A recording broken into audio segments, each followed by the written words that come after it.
And that should be live.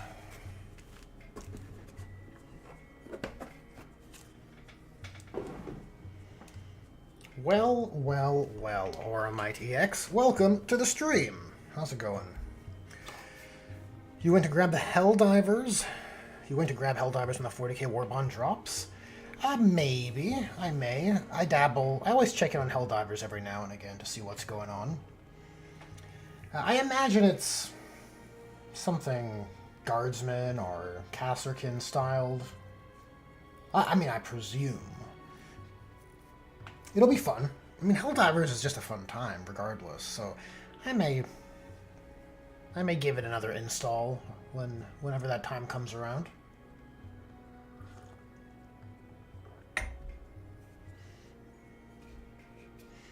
Normally, I'm not too fond of crossovers, but those IPs are... There's some fair overlap there, I think. Are you excited for it?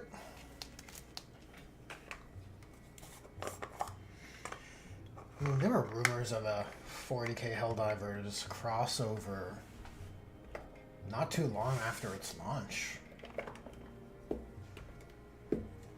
There's definitely an audience for it.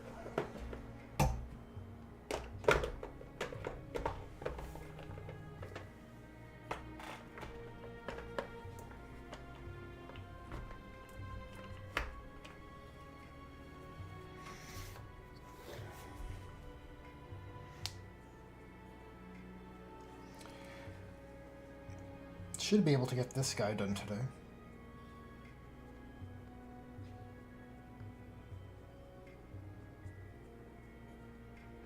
Then he'll be like his bros. I also got my decals from Forgotten Chapters. And so now we have a, like, basically a parade-ready Guardian of the Abyss here. Oh, he's so epic. I will pick it up. I hope they aren't too conservative with it. I think people want to see something that reminds them of Marines. I think that's the vibe you have in Helldivers. You have the heroic ideal. They just don't have, in Helldivers, I mean, you don't have a difference between transhuman and human. A Helldiver is more or less a Tempestus drop trooper, right? It's kind of how I view them. Like the elite warriors of humanity. So I think that's the design space to go into. Now, if you wanted to, you could still have a bolt gun. Right? A bolt gun stratagem, like a heavy weapon. And that would be pretty boss, right? That would be pretty awesome. Yeah, I could see like if they had a bolt gun, I could see myself buying the war bond even and then just having some fun with it.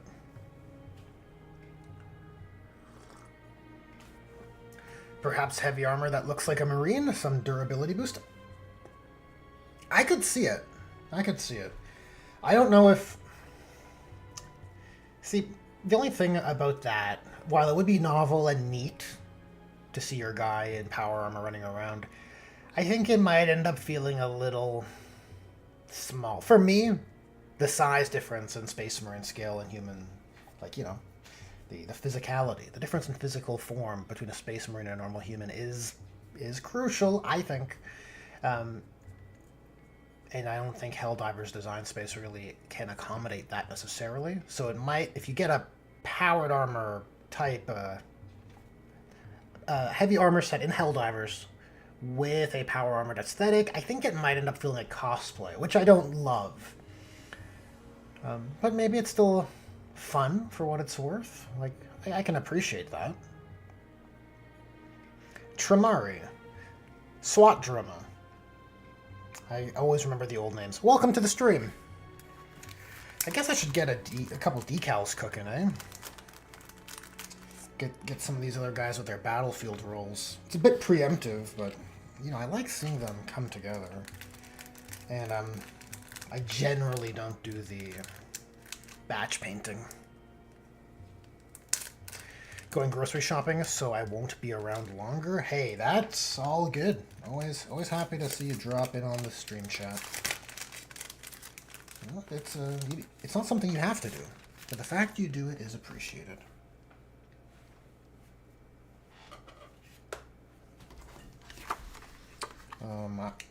My hobby knife isn't with me here, so I have to do this like a savage.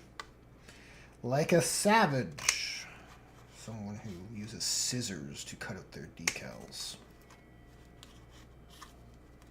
This is like nerve-wracking.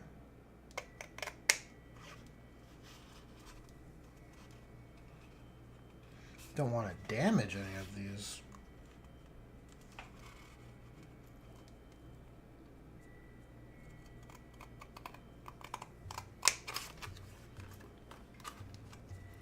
Alright, we just need two. Two for now, maybe another one later once that new guy's ready to join the squad. Any places you recommend for decals? Look, I don't have any sponsorship with Forgotten Chapters, but I thought this was pretty good. It's forgottenchapters.eu is where you can find them. So, you know, not a paid sponsorship or anything like that. I just think it's a pretty neat product. It works with the microsol well enough to get the chapter symbols there. You know, you put a layer of lamine medium, matte varnish over top. That glossy sheen on the decals will take care of itself. I like that it's just a whole set focused on battlefield rolls, and they come in white or black in this kind of configuration. My only criticism around this is I kind of wish there was just a bit more fire support. That's what they're called. Fire support symbols. And, you know, if I could get the whole sheet with the outline aesthetic, I would have preferred that as well.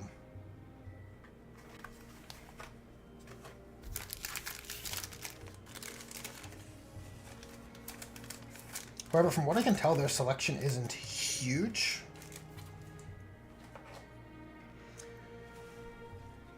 But the battlefield rolls are what I was looking for, and so it's fine.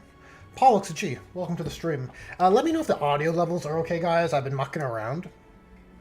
I was editing a Grimdark Therapy, which is going to be scheduled for non-members to view tomorrow at some point. But I was editing it, and I realized my microphone audio levels were a bit low, unfortunately. So I'm playing around with my settings again. I think it's so strange that the default transfer sheet you get with Marines has some Raptors transfers, but not all the Codex Core chapters.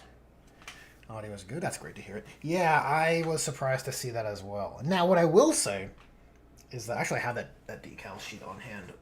Let me grab it. Let me grab it for reference. Oh boy. Okay.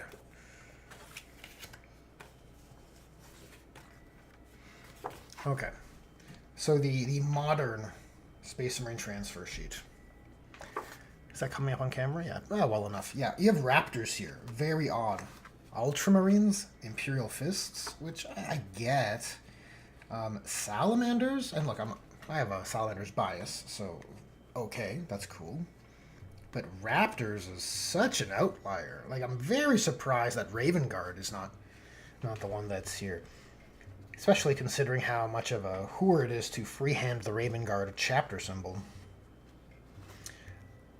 But the winning component here, guys, is Gothic numerals, black and white, full set, Roman numerals, black and white, full set, and battlefield rolls, black and white, full set. This is... I've wanted this for a long time. I mean, it's not new, right? This isn't a new thing, but that has been a gap in the transfer sheet on the Space Marine side for a while, so I think that deserves some credit. And you got your apothecary symbols, your specialist symbols here for all of them. That is pretty cool. Well, I guess no Librarius, but every time you buy a Librarian, it comes with their transfer sheet, so maybe it's not a huge deal. Either way, it's just very nice. I think it's neat. See, I don't hate on GW all the time.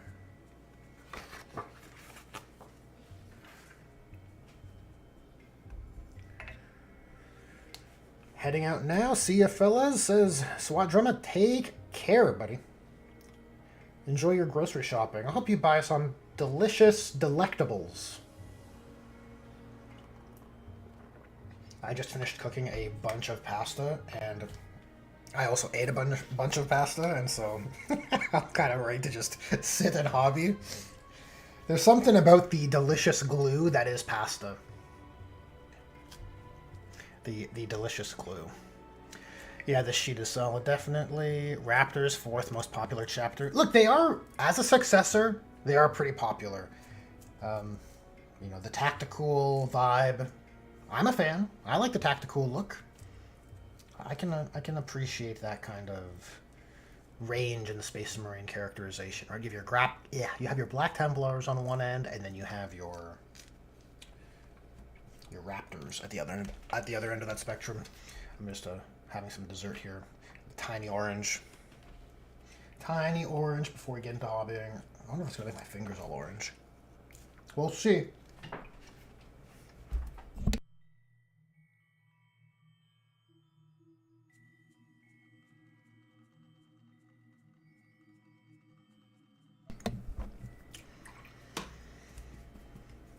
Haven't decided yet if I make my scouts into Raptors or one of the Phobos teams. Oh, for your Raven Guard combined army? Your combined Raven Guard chapters all combined into one army. It's a fun project.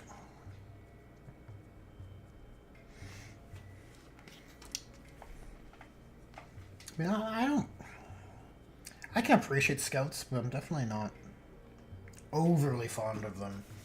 I think the rules need to do something else with them. Unfortunately, that goes against the pedigree and history of the hobby and how they've typically been used, but what are you to do? It's a difference of opinion. That's something I don't necessarily align with the lore on.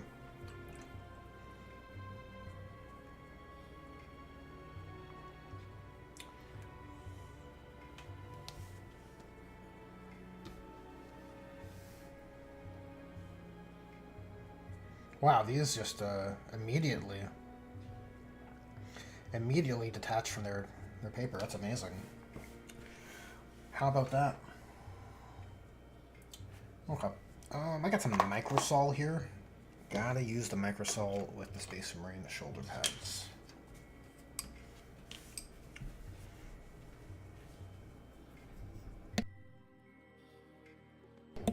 Scouts will be primarily for kill team. I think that is their best use case. When there's a job, whenever they are on a 2,000 point battlefield, the circumstance always reads to me for scouts that they've gotten themselves into a sticky scenario, and how are they going to get out of this one?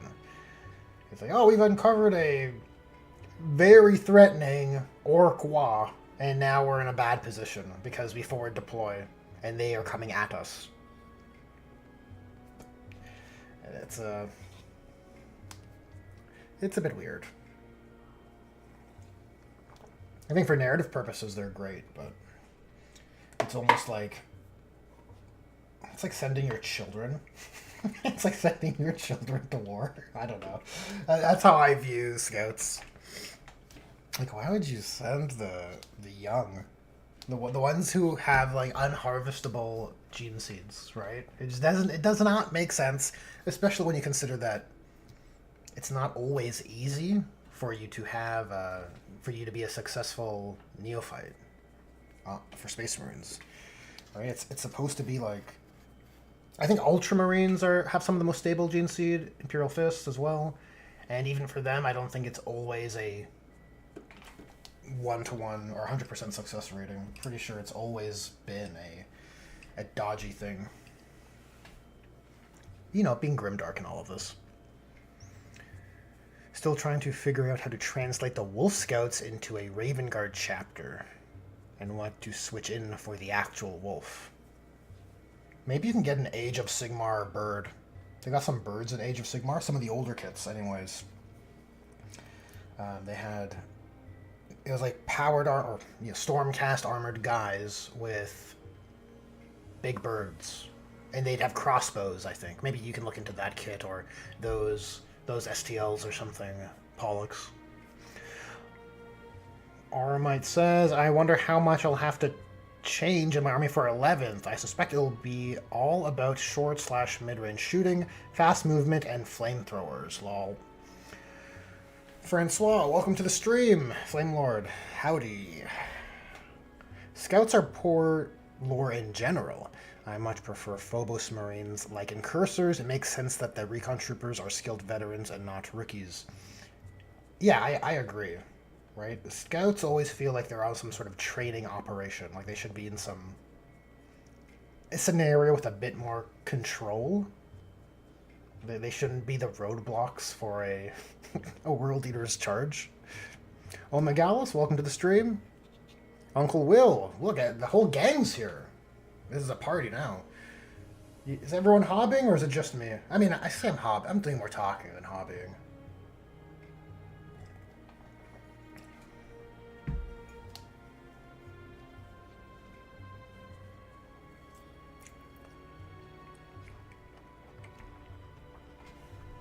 Forgive me, I'm eating.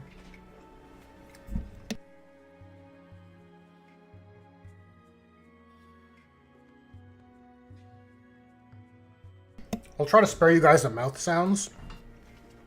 And I'm not eating like a plate of food, just like a small orange. A tiny orange. Won my 5k Eldar vs Necrons yesterday. Cobra bad, Scorpion good. Look, if the Eldar are beating the Necrons, that makes me very happy. I'm definitely on the Eldar side of that engagement. We're going to cook these one at a time. I don't have a ton of these transfers.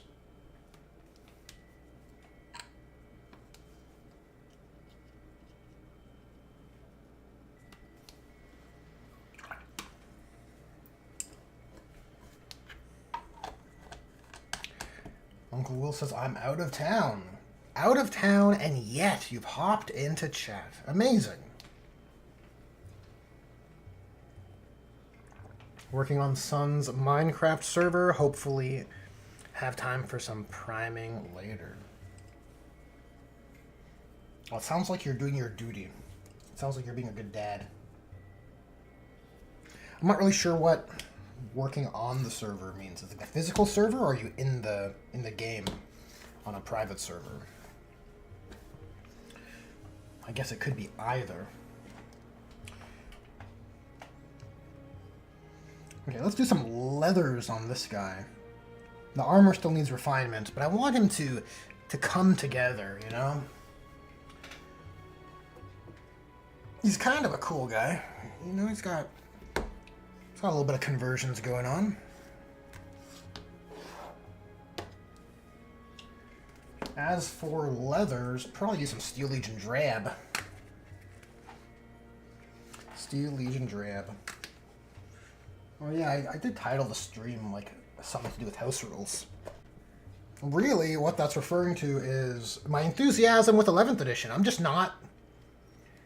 not particularly enthused with how units and factions are being handled. It feels more like 10th edition. I'm disappointed, but not surprised.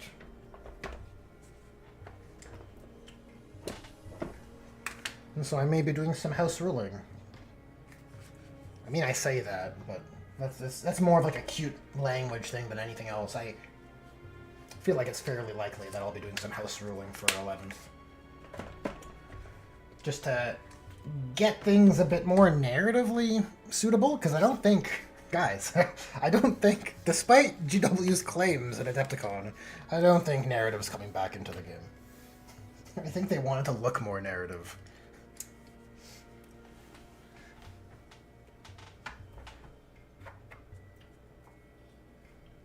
Where's my brown at? How do you paint leather without brown? There we go. I'm mixing actually two browns together, just for the light values and dark values. Some olive brown and Steel Legion Drab. The Vallejo pigments are much more matte finished than GW's, and even mixing the paints together gives it much more of a matte finish, I find. And for a material like leather, I prefer that, honestly. I don't want my leather looking moist.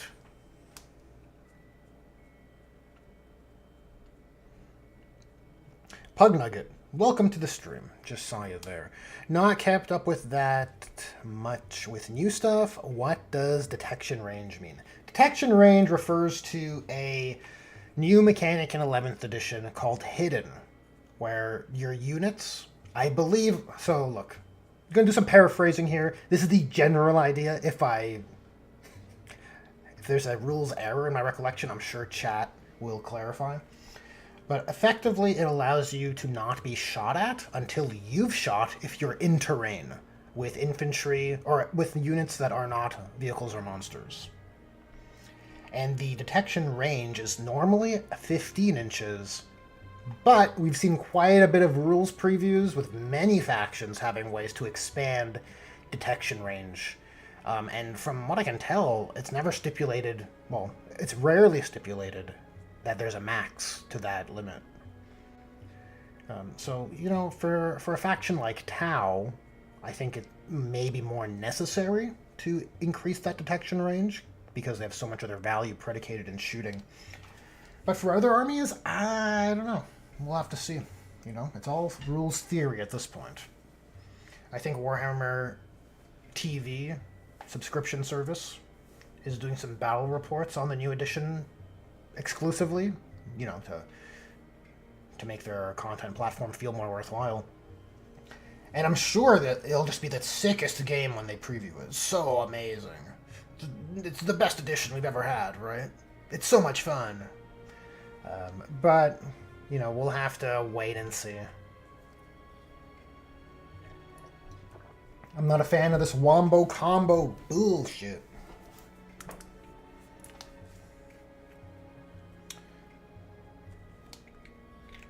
Just gonna get a bit of the paint out of these pots. But before we get painting, I should probably check on that decal.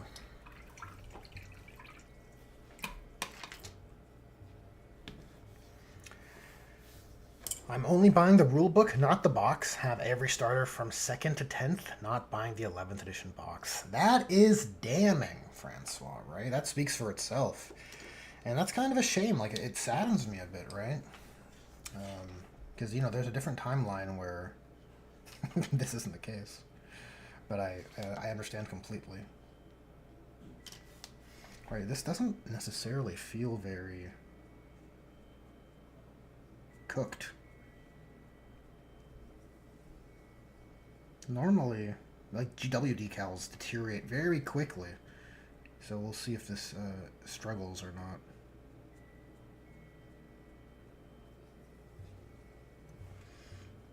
Will it bend into shape? I mean, this is obviously off-center, but...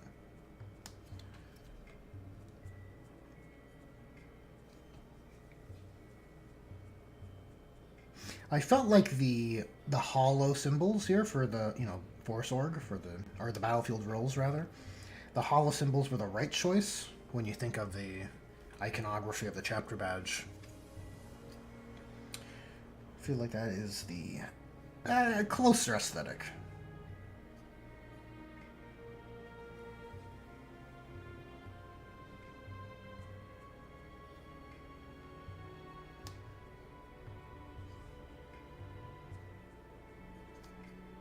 We'll let that cook a bit more. Seems like the Forgotten Chapters decals are of a stronger integrity than the GW decals.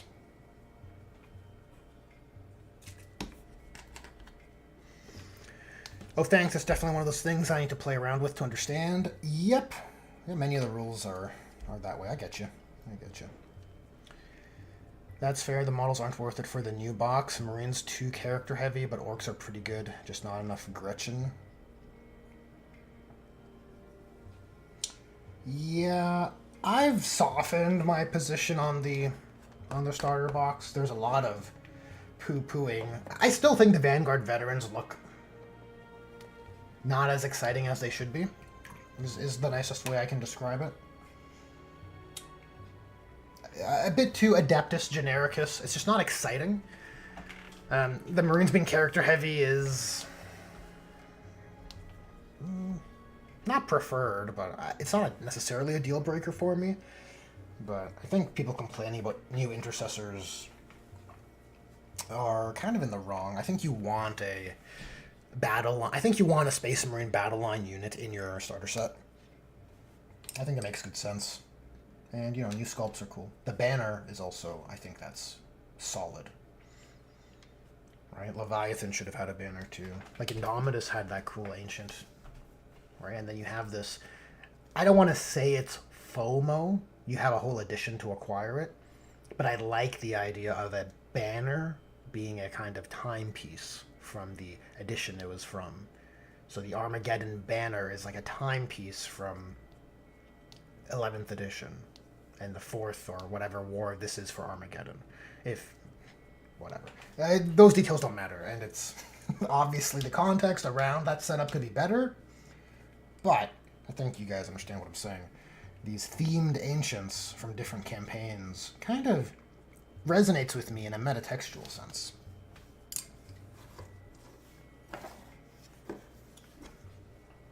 I think it's cool. I mean, we're allowed to like Warhammer, right? That's a thing. That's a thing we're allowed to do.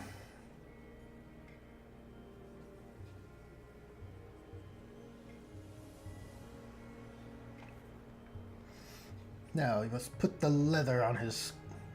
Well, not his skin, but...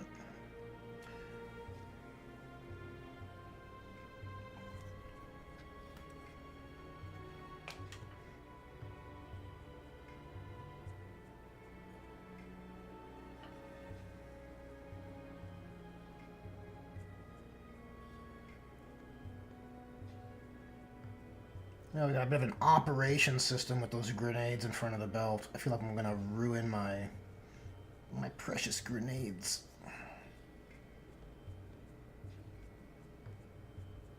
On the house ruling side, look, I don't want to promise or say I'm doing like a custom edition in the way Northern Exile has with Exile Edition, but I'm definitely leaning in that direction at the moment. I mean, I have said on past streams and videos that if the codexes come out and the narrative flavor is in the codexes, then I'll be... more of my criticisms of 11th will basically be served. But for the time being, until we see those codexes,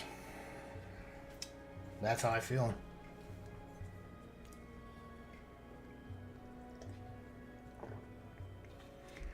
None of the models are something I don't already have at least 10 of. The banner I'll buy off eBay.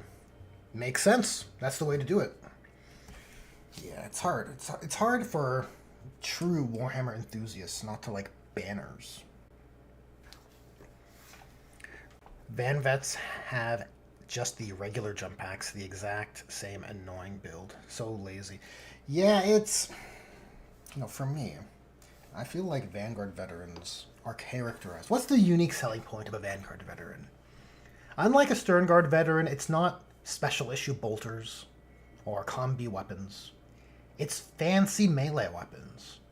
And I think that first impression of that Vanguard veteran just fell so hard because you're presenting the new Vanguard veteran. You're presenting this product that's supposed to elicit excitement, and you're showing the most ubiquitous war gear combination we've seen since 8th edition. Plasma pistol and power sword. Just think about how many captains and lieutenants and sergeants we've seen over this time with just plasma pistol and power sword. It's so boring. It's just not exciting in the way you want your Vanguard vets. You want to see your Thunderhammer Storm Shield, your Twin Lightning Claws. You want to see these exotic weapons, right? I mean, when they did the homogenization of Vanguard vets in 10th edition, they called them heirloom weapons. What is heirloom about a power sword and plasma pistol. You see my point, guys? I feel like I'm in the right on this one.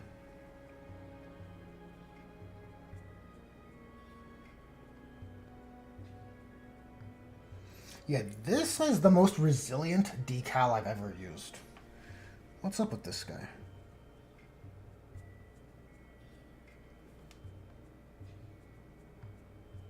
It's so rigid. Well, that's what she said.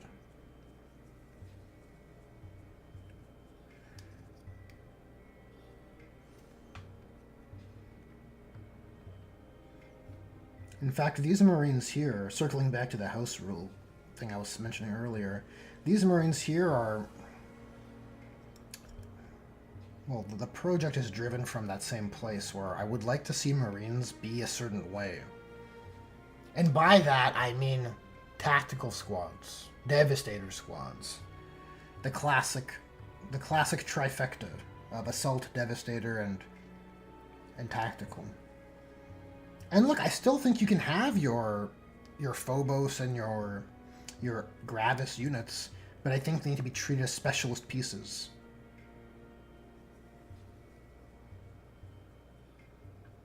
I also think they need a ton of homogenization. Or rather, consolidization. That's what they need. They need to be combined into... And you see this with the Eradicators and Heavy Bolters and the Multi-Meltas from before. Alright, that's... looks pretty center, right?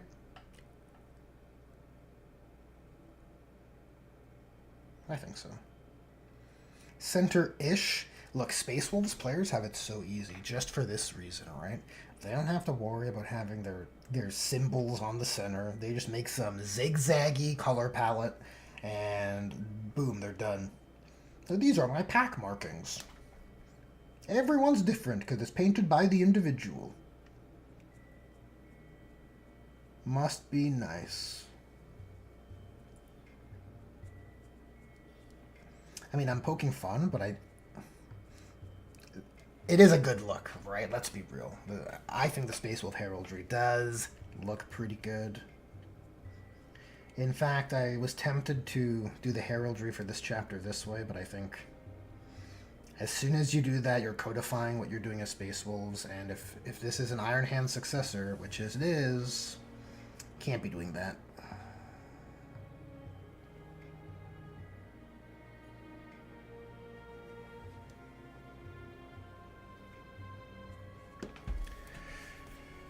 Let me catch up with you guys on chat here.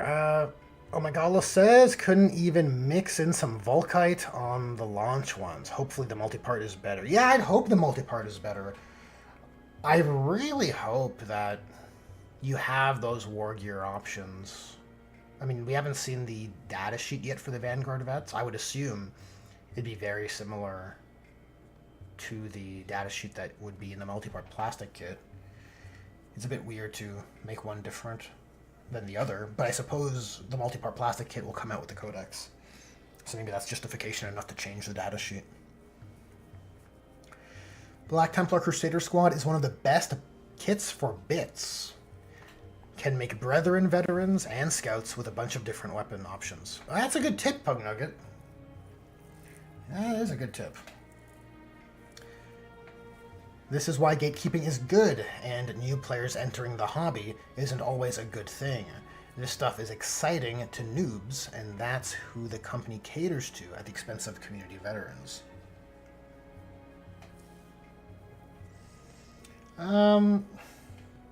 Yes and no. I agree with most of that. I do think you want your starter set to be accessible and appealing to new people coming in. I think that's good. That's principally a good thing, but I don't know if I think we can have our cake and eat it too. I think you can have your Vanguard veterans with their detailed levels of rules writing. And new players would be like, damn, this game is so deep and exciting the way it was when we all entered the hobby.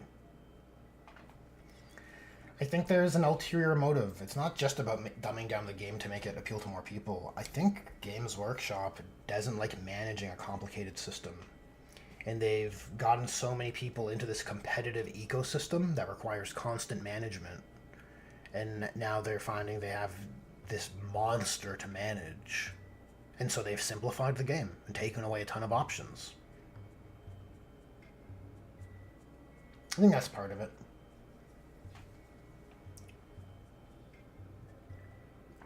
No new kit can live up to the Crusader squad? Perhaps. Omniscience Sphinx says, I like Iron Hands and Salamander lore. Yeah, they got cool lore. They got cool themes. Both those chapters. I like them as well. I think Iron Hands need a bit more respect. They get the short end of the stick on the loyalist side, I find. Especially among new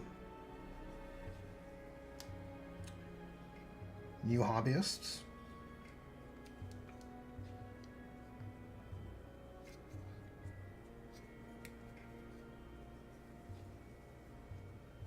I just think Iron Hands sell that transhuman cold logic so well, and that is, it's definitely on. Like, cold pragmatism is something I'd have on the Space Marine word cloud, regardless of whatever chapter you were doing or talking about. Because I think it just follows that if you are transhuman, you are above humanity, you've let go of your emotional tethers, right? All of that baggage. I think it follows that you'd be hyper-rational and cold with your logic. Now you want to have your different chapters with different personalities, so you know they're all on different places on that spectrum, but I think every chapter could benefit from being, like, let's say 10% more cold logic. If every chapter was 10% more like the Iron Hands, I think they're all way cooler.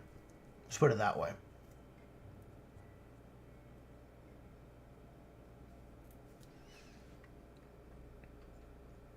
I'm not a fan of. I just, it's hard for me to get to be. My suspension of belief does not. It breaks. It breaks when Space Marines act like emotional humans. Especially so with Primarchs and the Horus Heresy, which you see buckets of. It's like, oh my god. Magnus is over here. He's like, my emotions. Woe is me. How could I have done this? Just crying. And I'm like, oh my god, dude. Dude, how is this serving your best interests right now? He doesn't care because of his emotions. You see? You see how stupid that is?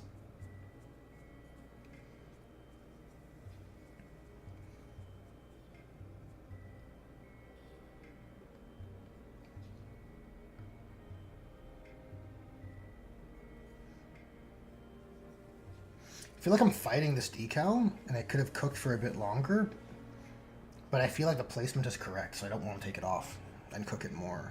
I'm stubbornly trying to make it work.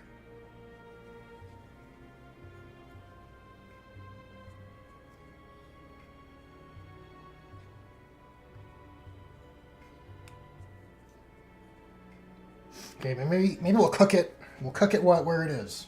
We'll risk damaging the paint job. Risk it for the biscuit.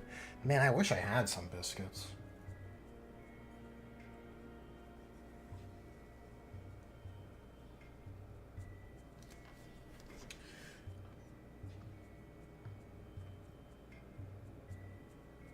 Okay, we'll come back to that guy.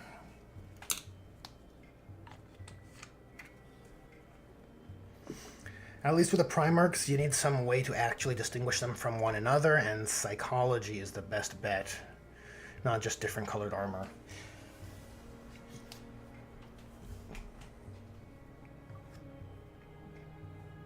Sure, yeah, I don't want them all to have the same personality.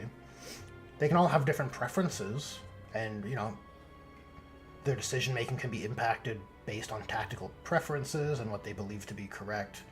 It's just the unhinged emotional behavior that's required for the plot to go where it needs to in the Horus Heresy, which is what takes me out of it.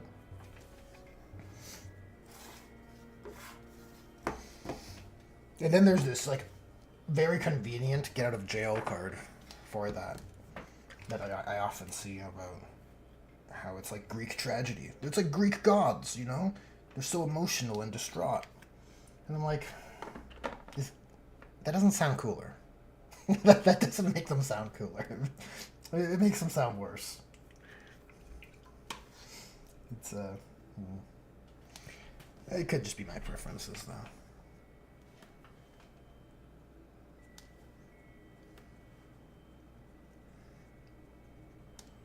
Yeah, we'll have to do like a, not exactly goblin green base, but something to hit the nostalgia berries, you know?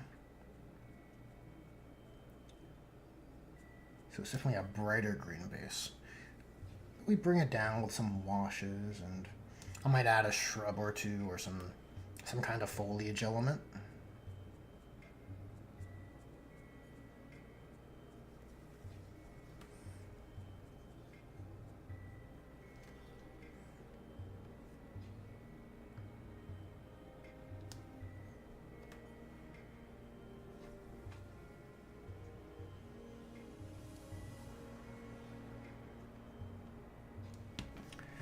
There aren't 48 hours of YouTube videos based on the Horus Heresy selling your Primarch.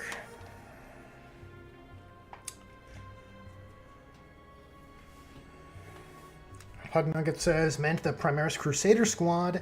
It is the best Primaris kit. Also meant Sternguard veterans. Did they ever fix the Biologist to actually be apothecary and heal stuff? Or does he just give lethal still? Yeah, he just gives lethal still. See, he can't. Yeah, it's so lame, dude. It's so lame. You'd think any apothecary could do what apothecaries do. But no, he does lethals. Because reasons. It's because he's a scientist. And he knows how to make weapons lethal. It's so dumb. Mind you, I've played him and used him for the stupid wombo comboing that he's been designed to. It's just another good example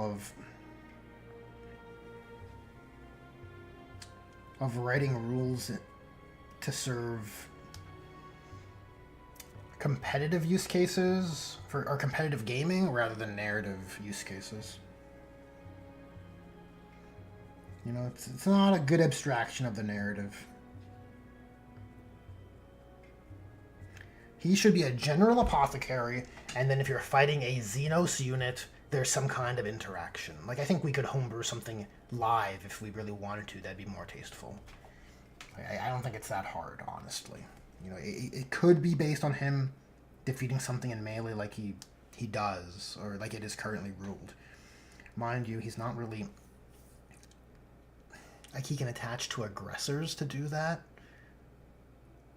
But if you're running flame aggressors, like from the Salamander's point of view, you don't benefit from lethal hits because you don't roll to hit with your flamers, and so you don't really want to put them with your aggressors. You want to put them with your, I guess, eradicators or bolt gun eradicators now for lethals. But those guys can't fight. So it's like much harder for him to use his ability. So in this case, it seems kind of just stupidly designed, which is much more. I'll give GW some credit. They're much better at writing rules that aren't stupid these days, because like nonsensical rules writing was much more commonplace. In 8th edition, let's say. I think that's pretty fair take. So their rules are less nonsensical, but they're also less thematic now.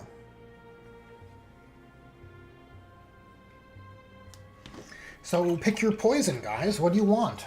Unthematic rules, or sometimes the rules are half-baked?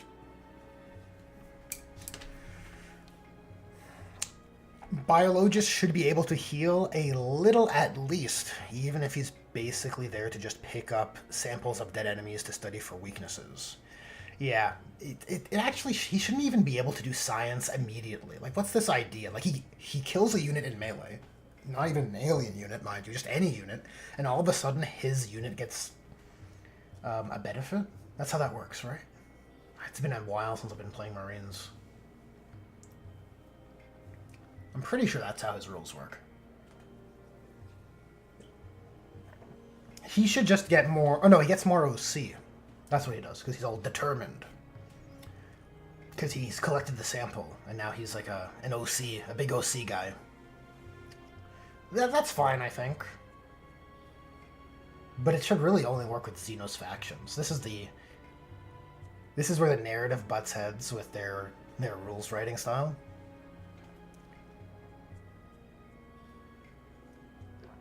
Heal, I'd be happy with a feel no pain to his unit. Yeah, you can choose to abstract it either way. I don't... It's the same idea you're trying to communicate, that they're doing battlefield repairs to mitigate damage. So looking at the Thousand Suns detachment faction focus yesterday, and I found that they basically turned into Necrons. It's like every army's doing everything. You know, every army has reactive move, every army has scouts and infiltrating units now, over the course of 9th and 10th. Every army's doing uppy downy things.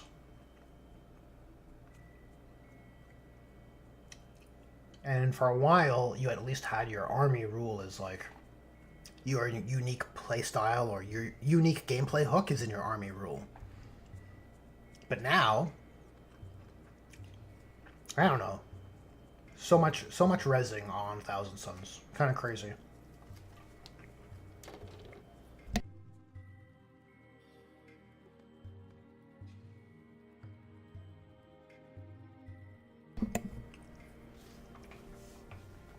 They just needed a reason to put an apothecary in Gravis armor, and that's what they came up with.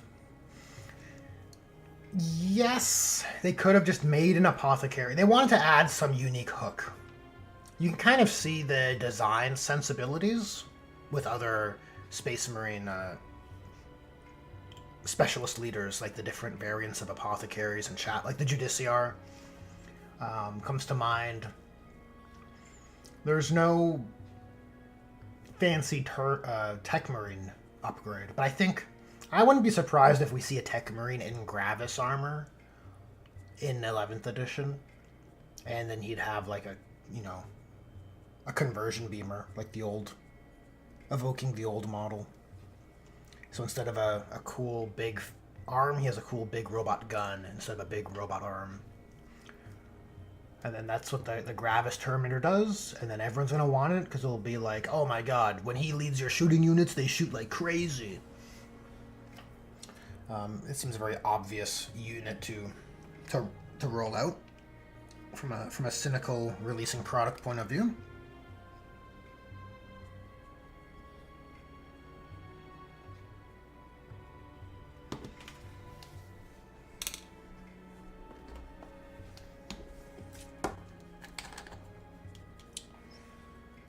But yeah, they didn't want to just make an apothecary that leads Gravis, that does the exact same thing and has the exact same weapons and war gear. They're desperate to make it different. And I can appreciate that to some degree, right? Like you have an apothecary biologist. But then why is one only in Gravis armor and the other is not, right? I think the rules writers of old would have just said, oh, if you have Gravis armor, or you'd have an apothecary in Gravis armor, and an apothecary in power armor, and you just choose the war gear option that you want. Either Narthesium or sample canister to hold your alien samples, and then you just do whatever you want, right? It would just be an upgrade. A war gear option, if you will. What a crazy novel idea, right? a war gear option.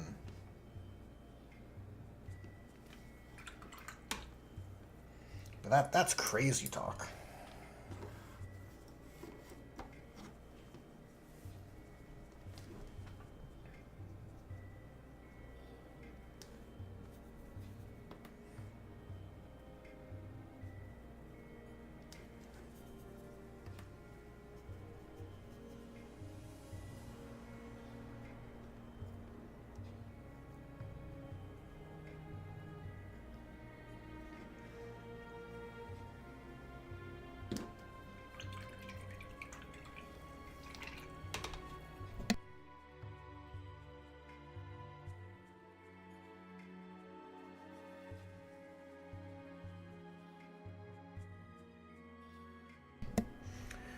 The Phobos Strike team, the Phobos team kill team actually has a medic guy that's not used in 40k at all. Well, the Helix Adept is part of kill team, or is part of the Phobos unit because of the Shadow Spear model they sold. The initial Shadow Spear infiltrator squad, yes, that's what they were called, had the Helix Adept in there. And it was cool. But then for whatever reason, in the multi-part plastic kit, I guess they just didn't have space to include Helix Adept parts.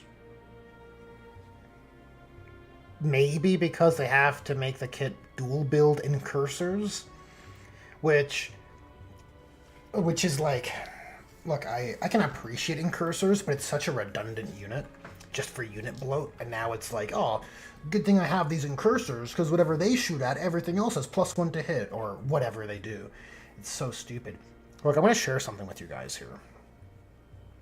It's a little house ruling project, because it's somewhat related to what we're talking about.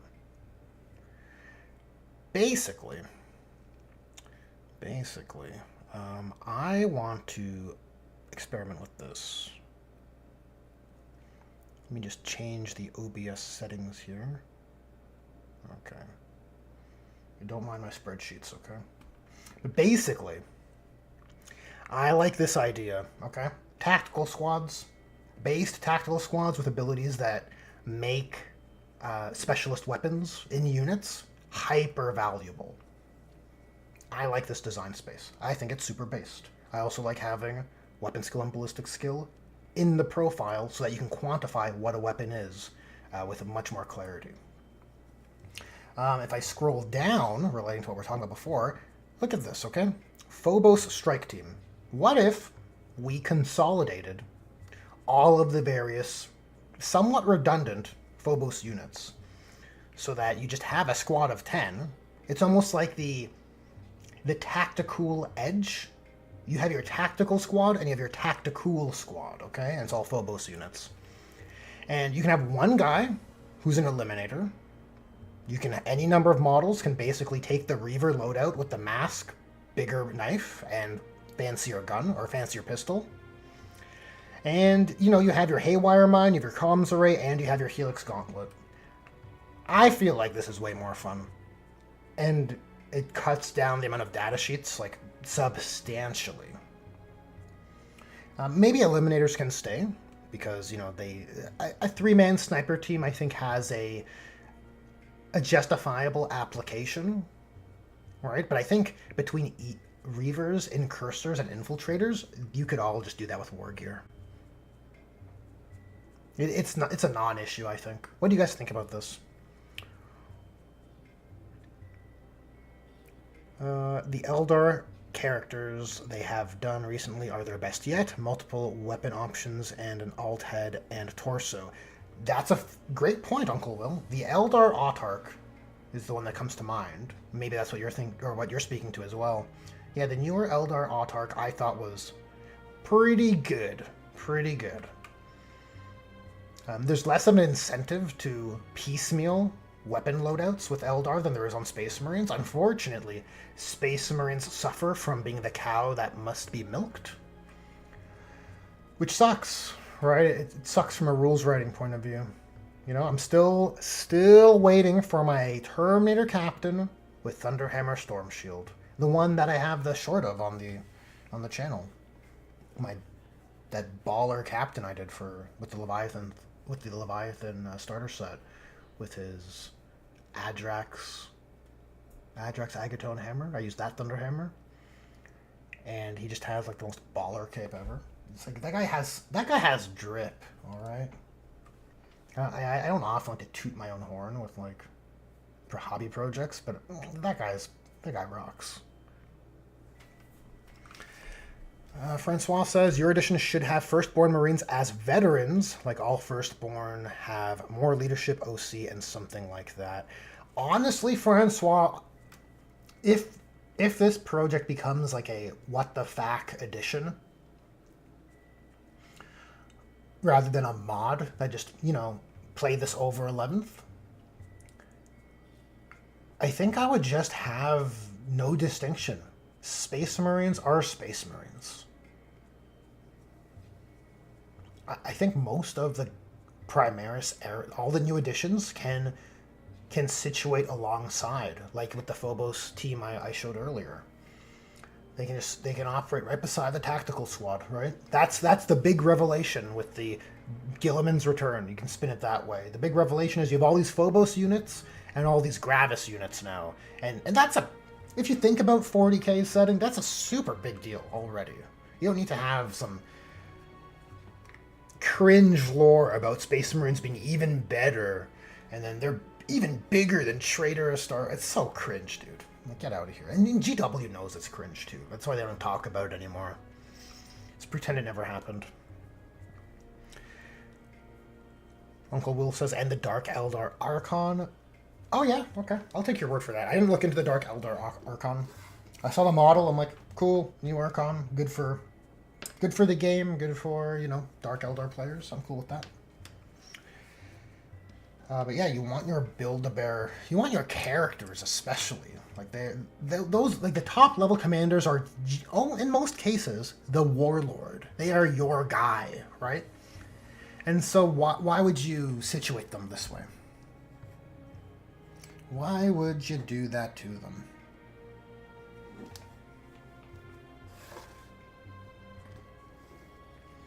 Just piecemeal out their war gear. Just terrible.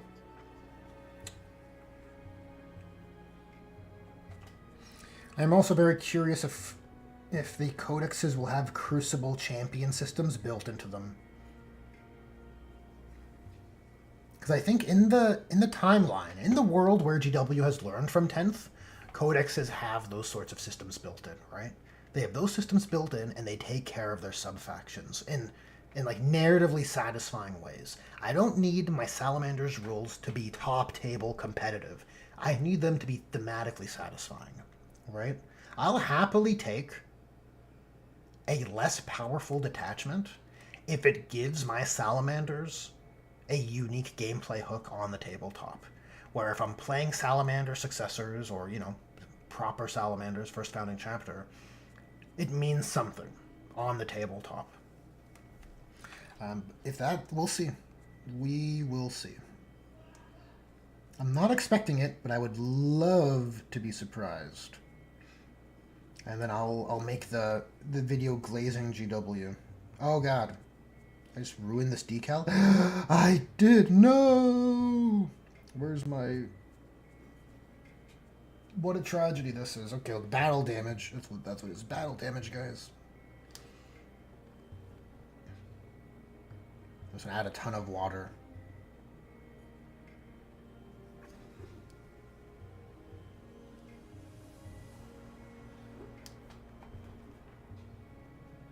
Now I'm scared. That put the fear of God in me. Oh man.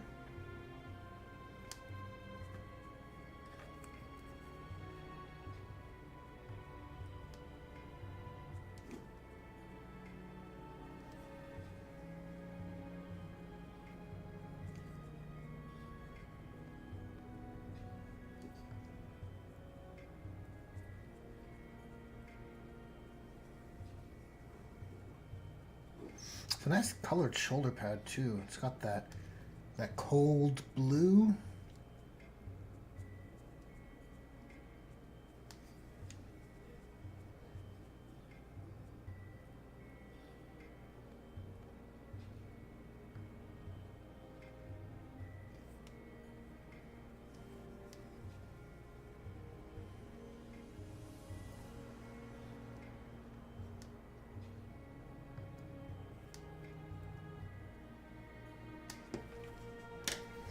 Free weathering, yeah. That was my immediate, my default cope. Yep. Free weathering would make a great kill team too. I lost the conversation there, Pollux. To what are you referring? A great kill team too? A Court of the Archon. Oh yes, yes. Court of the Archon would be a great kill team. Though an Archon in a kill team is crazy. But then again, you have a captain in a kill team, so whatever. Though an Archon should be above a captain, I think. It should be somewhere in between, like, chapter master and captain. It's kind of like Chaos Lord should be that way too, you know?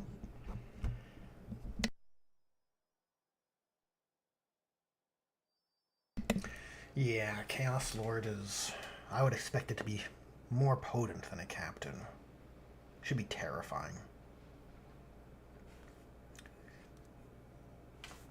Dang, my background music ended. Let's see what we got here. Let's try this.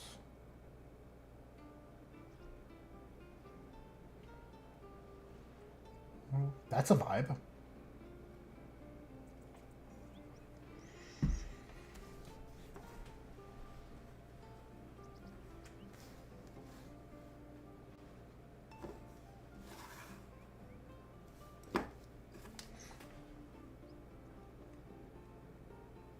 I have to be mindful on this guy because I actually broke his leg.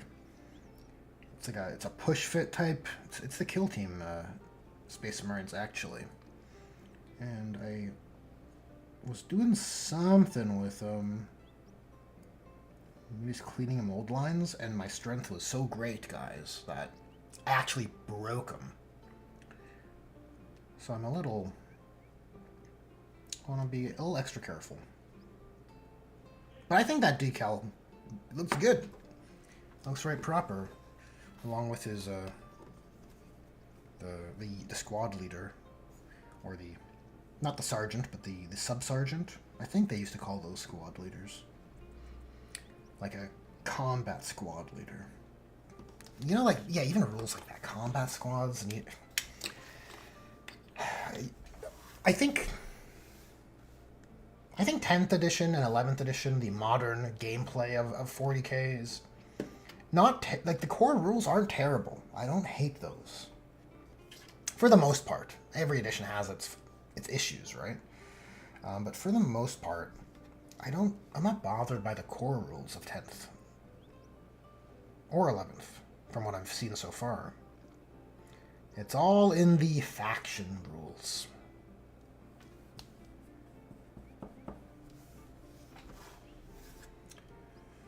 Well, that is where the grievances are.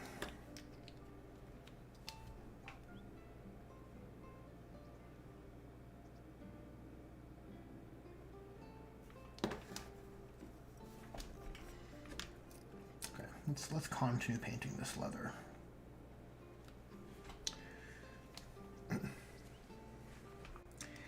He's got a belt. A leather belt. Never leave home without it.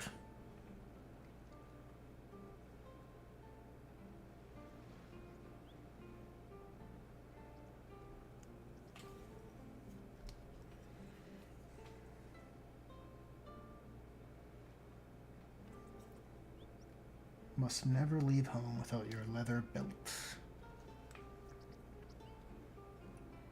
How else do you carry your tactical pouches?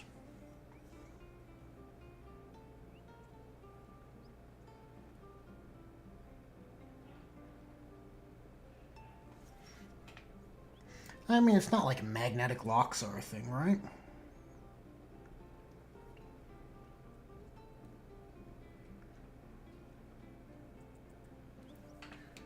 It's not like they had that in the Horus Heresy.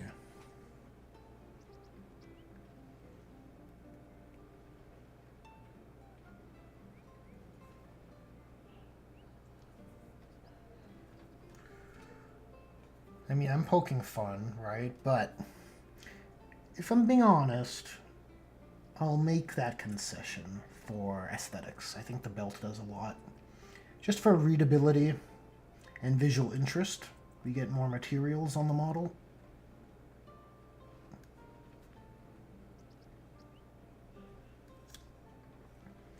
And painting the belt in between. See, look at the situation I have found myself in. You're probably wondering how I got in the situation.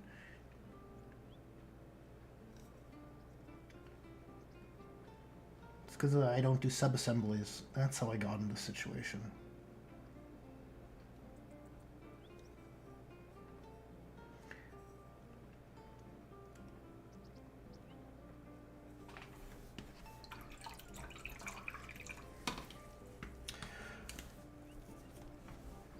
Francois says, so you would just bring back a tactical squad or make like new stuff like a Primaris tactical squad?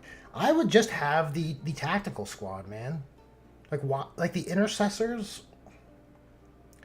If I no, I'll explain my reasoning, right? So when I look at the incentives at the time for Primaris and 8th edition and inventing Inceptors and inventing intercessors and reavers, it's all because they didn't want players to take their tactical squads and just count them as intercessors. They wanted you to use new product, right? It's like, these aren't your tactical Marines, they're intercessors, and they have different bolt guns, and there's 3 types of bolt guns. And there's all these design choices to kind of hedge you towards this idea that you can't use one to count as the other. Even the 2 wounds thing at the time, right, was part of that, as cringe as it is. And so, look, even over time, GW's peeled those layers away, so that, look, there's all the bolt rifles are just bolt rifles, right? Even the range of the bolt rifle is the same as the old bolt gun, right? And so, I think if we just think about adding in new sculpts to what Space Marines were without those incentives, I think you just end up with a tactical squad. And then there's a new special weapon option called bolt gun with grenade launcher, or whatever, auxiliary grenade launcher. And then you just take whatever units you want. We're like, a Hellblaster squad is basically just a Devastator squad with the Sergeant having the plasma cannon too, right? It's this kind of idea. Now they invented a sleeker plasma cannon, some kind of in-between plasma gun, plasma cannon thing, because they wanted that new plasma to be better than the old plasma, which is also cringe. It should just be aesthetics. It should just be plasma guns. But that's kind of what you have with the Hellblasters. And so I think you can just have that be, oh, that's a Devastator squad with full plasma. Sure. And maybe you can take one of those guys and add them into your tactical squad to be the plasma gun guy or the heavy plasma cannon guy. I just think that design space is, for one, I think it respects the tradition, like, it respects the lore. It respects the force organization that makes Space Marines awesome. That they're tactically flexible with these, like, 3 versatile platforms. They're not aspect warrior style where each weapon has a specialized path you must undergo. Special training just to use my melta-guns, the best I can use them. It's not like that. Yeah, it's a very long-winded way, I guess, of answering your question there, Francois. Pollock says, you can basically use every character with the new Nemesis system. Nemesis system? Nemesis system? What am I... in Kill Team, right. The Nemesis monsters, or... look, I think that's very cool. Unfortunately, I was very much into Kill Team at launch, but with my local play group being the way it was, it pulled me back towards 40k. But I think from a narrative point of view, that Nemesis stuff is very cool. Very fun. Right? I think there's some good narrative opportunities there, and I like that GW's leaning into servicing that, right? They're not just going, oh, Kill Team is only for match play competitive gaming only. It's kind of cool. Like, that's, give them some kudos there. So many armies missing half a range. Votan and Grey Knights, just give them Primera stuff. World Eaters, the Emperor's Children, and Thousand Suns, let them use Chaos Space Marine stuff. Drukari. Yeah, there's a lot of that, Pug Nugget. Like, for whatever reason... I mean, it's not for whatever reason. We know why. It's because they rate rules based on products they sell. Right? And they typically have a hard line between buying stuff from other factions and using them as your own.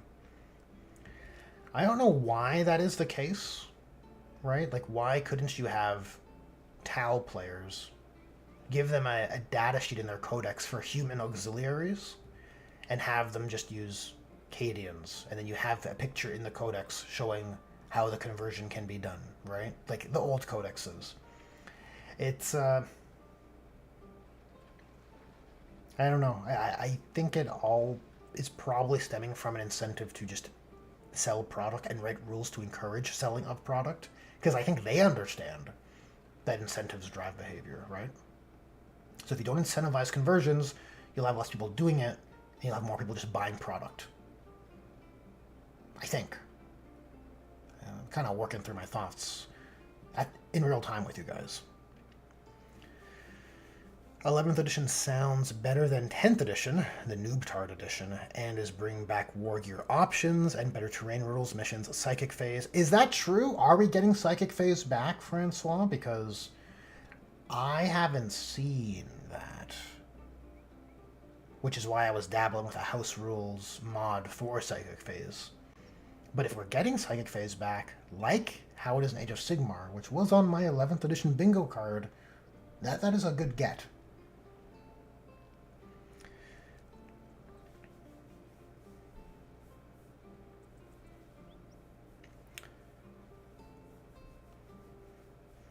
I don't disagree with you on making Marines just Marines and then choosing a squad build type. I just think about if your rules pack becomes super popular, how differentiating them could move the secondary resale market. I'm not selling my firstborn, but others would, and some new people will want to acquire them.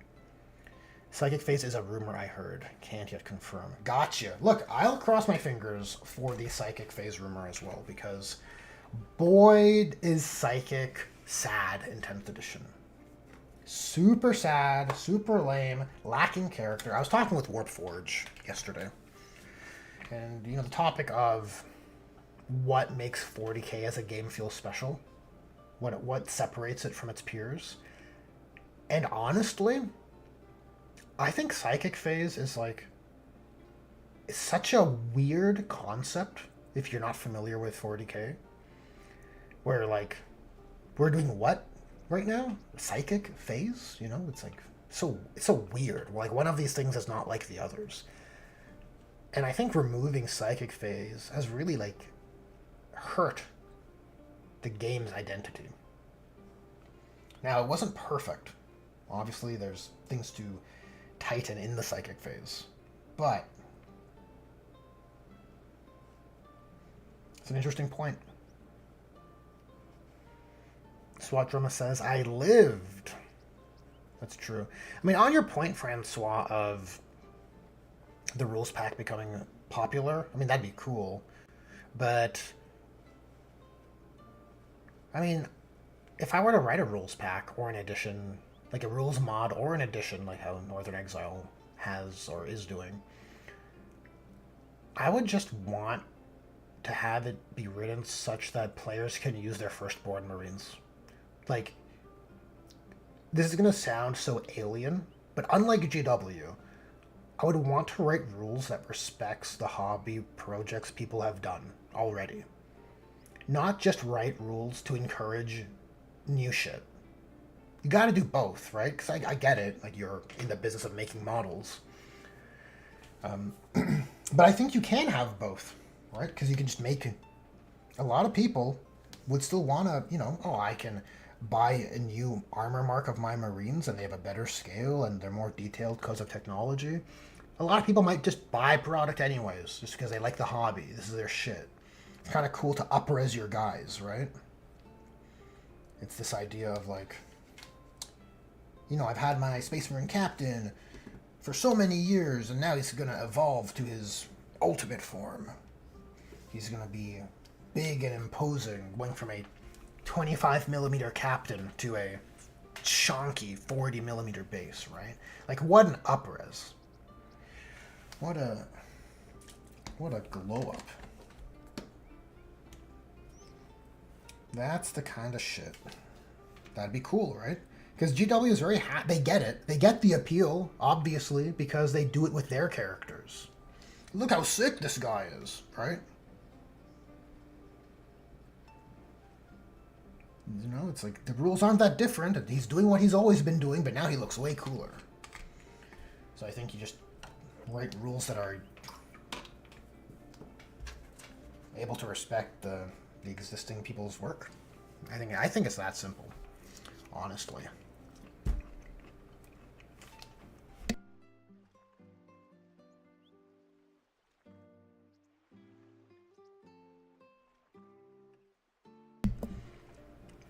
It's hot where I live, and I'm sweating like a waterfall. Please.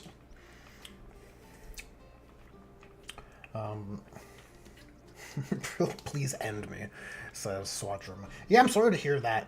It sucks when the temperature gets too hot, man. I'm definitely like a cold weather enjoyer more than a hot. Between the two extremes, I'd rather have cold. I'll put it that way. Obviously, the perfect middle ground's the best.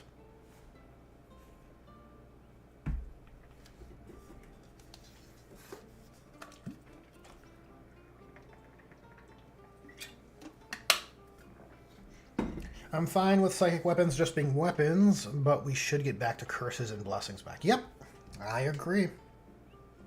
You can have your smite just be a psychic tagged weapon. That's totally fine. Totally fine.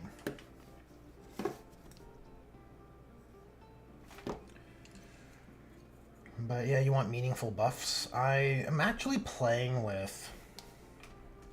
Yeah, so I made some community posts, or not community posts. Well, I guess it's called the community tab, right? I can't remember now. Anyways, I made some posts on the channel sharing some rules concepts for how I would go about making a psychic rules mod for 10th or 11th if 11th doesn't have a psychic phase. And after thinking about it a bit more, I wonder... I was just thinking about stratagems, right? And how stratagems were initially kind of positioned or sold to us as these like turning point moments where you can change the tide of battle. But that's not really what we have, right? Over 3 editions now of stratagems. It just turns into like levers to wombo combo and do things. It's the stratagems are either for stat stacking, typically, or giving you some reactability because the game wants to be this competitive back and forth, but it's fighting its own core rules, right? So the stratagems are compensating. But no, I don't need 40k to be a competitive back and forth chess game, but I do like the idea of having a tool that's potent that can change the tide of battle. And maybe you can't use it all the time. And maybe you already have a system that could serve this. And maybe that system is called the psychic phase. You know? You see where I'm going with this? Maybe psychic powers can be very impactful. And by controlling, or, you know, successfully or unsuccessfully, mind you, and trying to harness that power, a power that is kind of unique to the 40k IP, you could have some turning point style abilities, and each army can use it differently, right? Now, there's some armies that don't have psychic, that's the big outlier here, but I think Necrons could basically do the same thing with their science, and Sisters could probably do a similar thing with their faith, and you kind of have most of your bases covered. And maybe some factions don't have this, and that's what makes them unique from the others.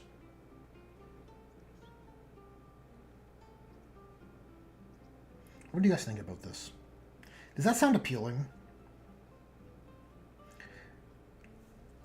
No, I ended up at this kind of like thought experiment because I was thinking about stratagems being too frequent. And I think when your special moves are too frequent, they're not special, right? Like there's a reason in RPGs why your ultimate spells have cooldowns, right? It's like it's too good, it's too special. If you're spamming them all the time, it's just not as novel.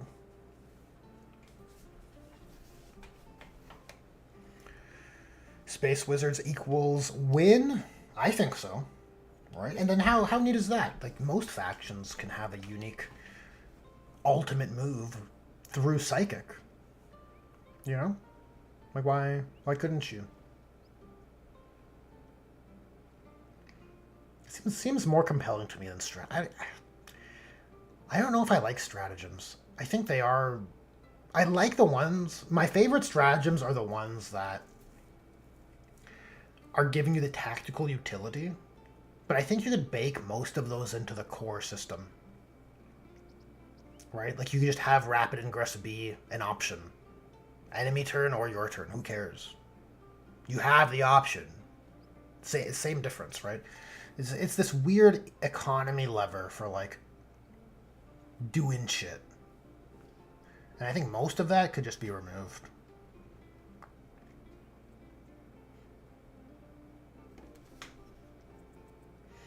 I'm actually I have a game scheduled tomorrow to actually do some house rule experimentation. So if it goes swimmingly, I may do a chill stream tomorrow evening, just sharing how it went, you know, depending if the vibe is right. If it's an utter failure, I probably won't. Probably be like, well, guess I'll just go watch something.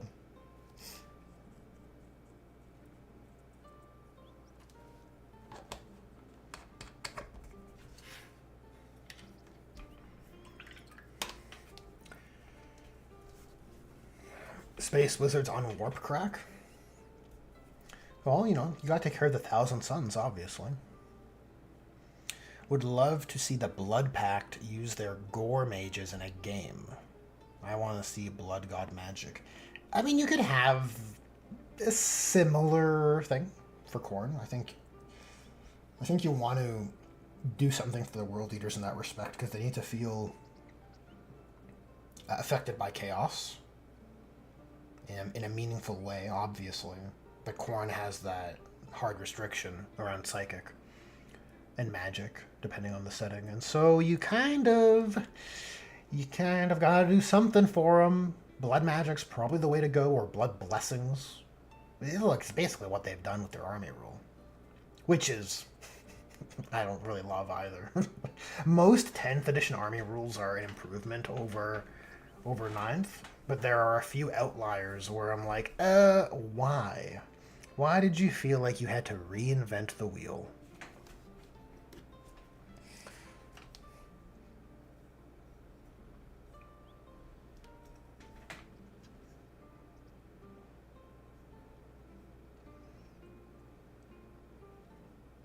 I think those are all the leather elements. So I think we're on to painting some white. Or I could do the earth, actually. Then we'll wash the earth. We must wash the earth. We must cleanse it. I'm probably going to use the old Athonian camo shade. It's like I rarely ever use that one. So, pretty good opportunity with the basing scheme, I think. Oh, we gotta paint some rocks first. You gotta paint some rocks.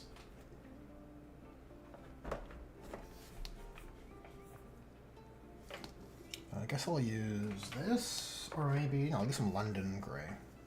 Good old London Grey.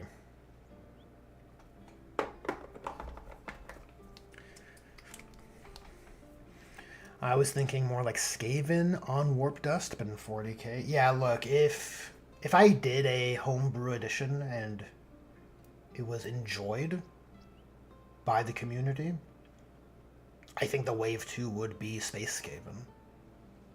And yeah, I'd reach out to Morty and Tank, and I think that's the Instagram's name, the user's name, who does those sick Skaven STLs. and be like, dude, let's do some units for this, because these are dope. Oh, here's a question for you guys. How's the stream looking? Okay, yeah. So I'll pose this question to you guys. Here's the prompt. How do we fix AdMech?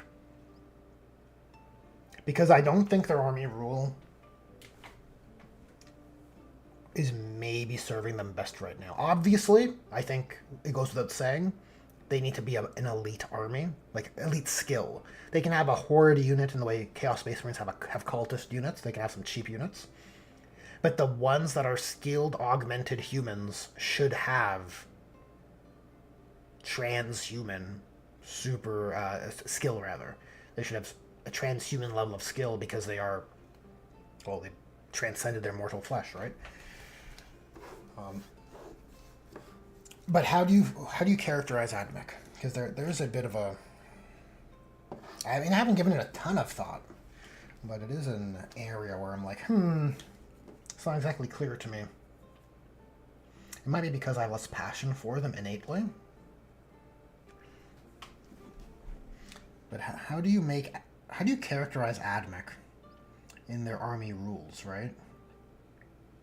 Like, Necrons have a pretty easy thing going for them with their space undead, right? We are space undead. We will rebuild like the skeletons of fantasy. But for AdMech, you can't just do that.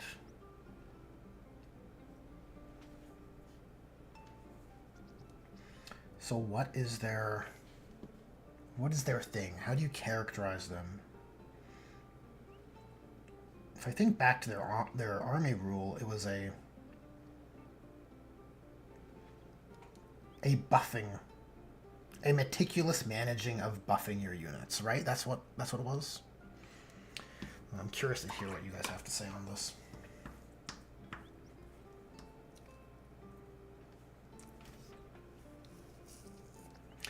AdMech, no more than 1,500 points, must take an Imperial ally to reach 2k.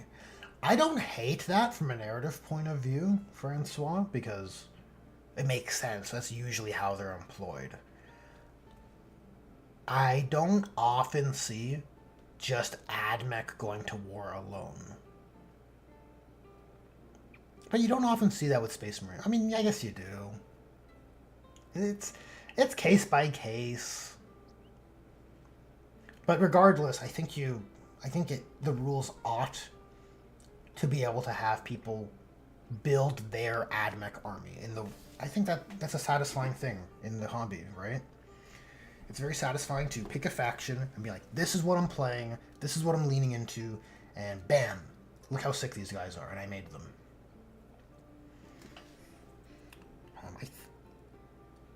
I don't think they should be treated as the Inquisition, and I think the Inquisition is treated in the way you're talking about, Francois. And that's what makes them kind of unique. So, and you can't have both of them leaning into the same structure. So, you know, obviously nothing's set in stone. We're just talking rules theory here, but that's kind of how I would go about it. Mechanical precision and logic, they do not suffer mortal panic, and they are more machine than human. They would probably fight like the Iron Warriors because they would sacrifice servitors first. Yeah, probably. I think so. So then they're just a shooty, an elite version of Guard. See, Guard is characterized well with their orders, right? It really gives them a strong flavor, a strong gameplay hook on the tabletop. So what I'm wondering, is the unique gameplay hook for AdMech a meticulous managing of augmentation, right? Is that the lean, right? So like in 9th edition, if you guys can recall, 9th edition's army rule structures were plagued on nearly every army with an obnoxious level of meticulous rules management that changed per phase and was once per battle each one, and sometimes there were modifiers within that depending on the units you had, and it was just the worst. But maybe That level of meticulous management is appropriate for AdMech because they're all about tinkering with improvements and technology and in a meticulous kind of way. You see what I'm getting at? Maybe there's some there. Hmm?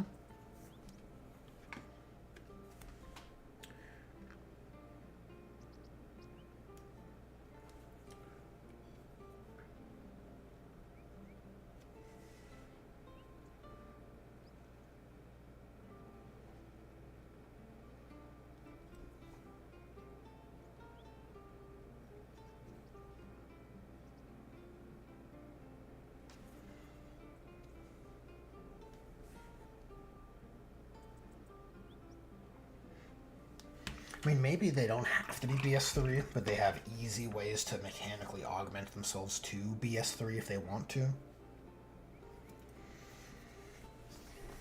Right? Through the Noosphere and those protocols and... what were they called? Canticles. That's what they were called. The Canticles of the Omnissiah, right? That's a way we could go about it. You know, on one hand, I do want them to be an elite skilled army, but maybe you can play with the tinkering of stats.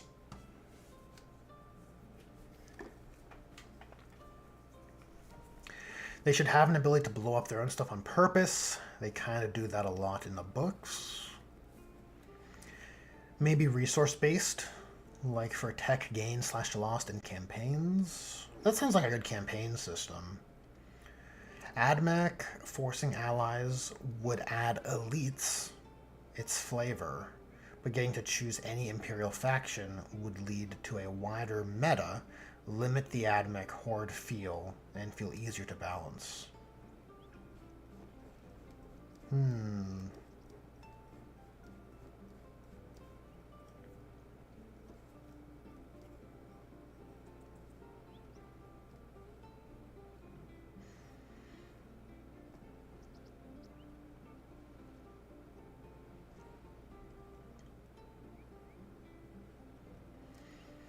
It would make them feel elite if you force ally. Well, it makes them special, but I have a pretty strong, well, I feel it's strong, characterization in mind for Inquisition and Agents of the Imperium, because I feel like GW, like the Custodians, they don't know what they're doing. And so I don't want to like have allies be the hook, because I think that should be the Inquisition's hook. I think if you're playing an Inquisition, that should be like your jam. Your jam is playing with other people's toys and getting them to do what, this idea. You're under my authority. You work for me now is the idea. That's... So I don't want to overlap with AdMech in that regard. I want to find a unique way to characterize them. And I think I want to respect the association of history, right? This idea that AdMech can be played on their own.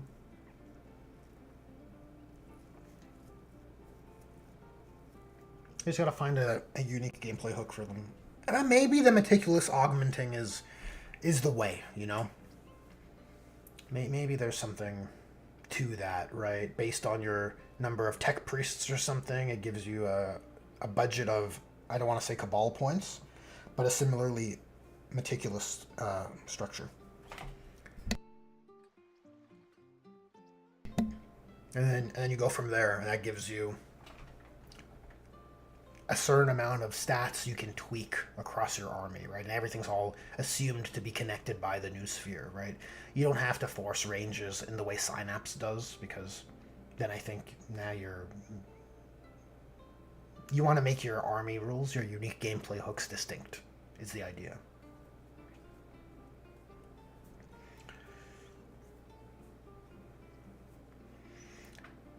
Francois says, opposite of Agents. Agents is 500 points plus allies, while AdMech would be at 550 1,500 points with allies. I wouldn't say the opposite, but I see what you're saying. It'd just be inverted. The ratio would be inverted, but it's still allies.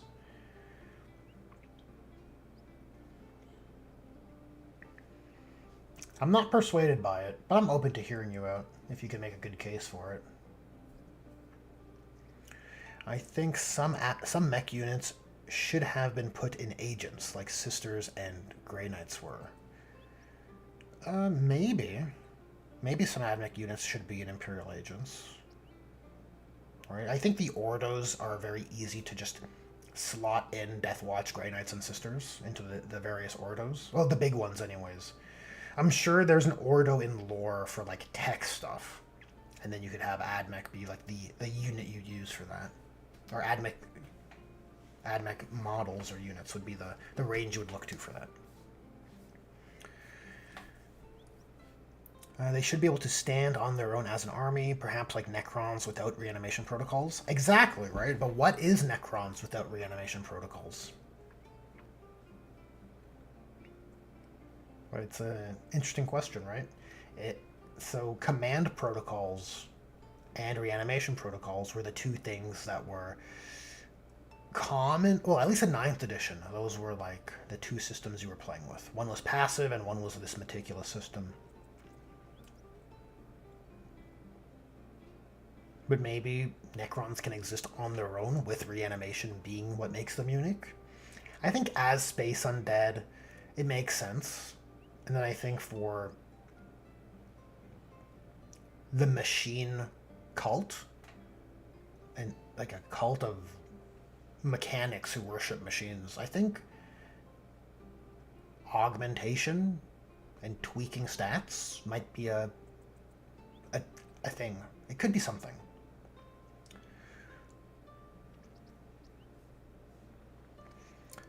Pollock says, if they could have some kind of machine spirit miracle situation going on, like when a downed vehicle doesn't explode, it keeps working for another activation out of sheer willpower.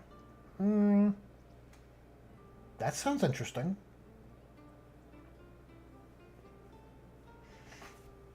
It sounds very powerful, right? It's like a get back up, but yeah, like maybe just playing with machine spirits, this idea. If you assume every vehicle has a machine spirit, then you can reason that AdMech would be able to utilize that uniquely. It might be good for their like powerful once per game stratagem, their ultimate move, right? It's like, oh, we're gonna shoot on death over here, or we're gonna fight on death over here. This kind of idea. Yeah, the 10th edition. This is a tangent, mind you. I want to come back to the AdMech talk, but the 10th edition stratagem economy, and most of a lot of the ones in 9th edition as well, right, and 8th too, with counter-offensive. But your CP economy is pulled in two different directions between your army's special flexes and core rules interactivity. Like I want to rapid ingress, I want to heroic intervention. So if I were to do a homebrew mod or a homebrew edition, I think you wouldn't want one to make you wouldn't want to have your army flexing be at the cost of your ability to play the game, which is what it is now, and that's just stupid, right? If you just think about it. Like, okay, so I'm playing my Salamander's detachment, and I got this sick stratagem, but I just never use it because heroic intervention is too important. Right? Rapid ingress is too important. Grenades, too important. All these things are too important, so I just never get to use my cool flexes. Probably fair to say design flaw,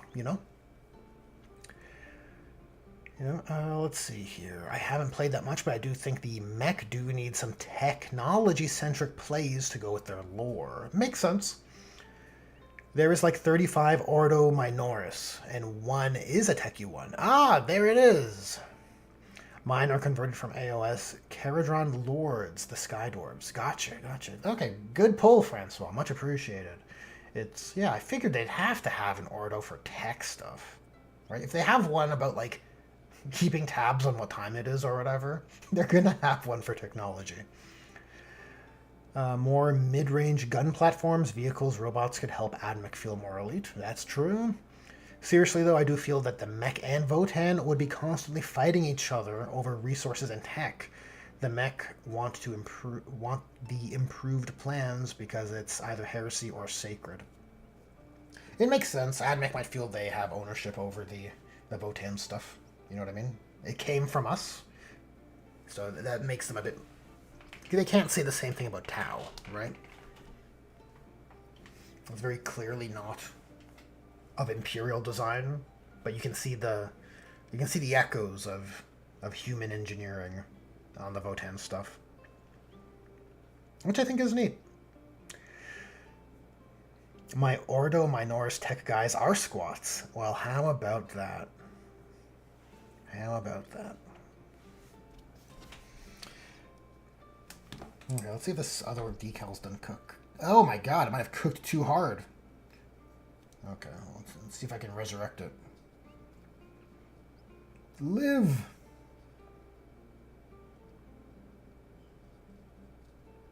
Okay, I'm just going to flood the basin, okay? And then hopefully I didn't screw myself, guys.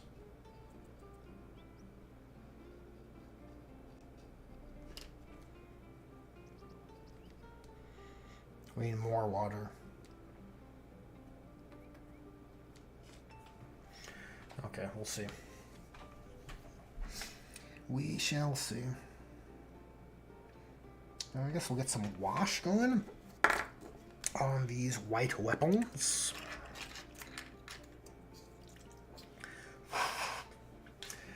What's that weird monkey that is the tech specialist for some rogue traders? Oh yeah, the one with the digital weapons, right?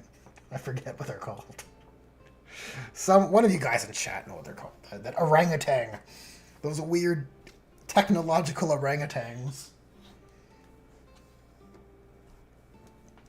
Rise of the Tactical Bottle Cap. Don't hate Pollux. Don't hate my tools.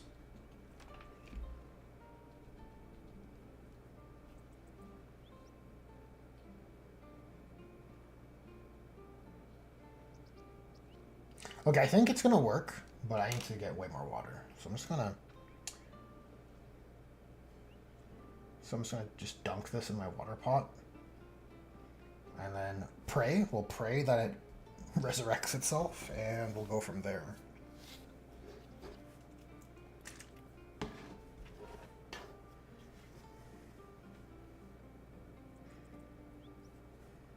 Oh yes, Francois, Jokero. A Jokero weaponsmith with his digital weapons.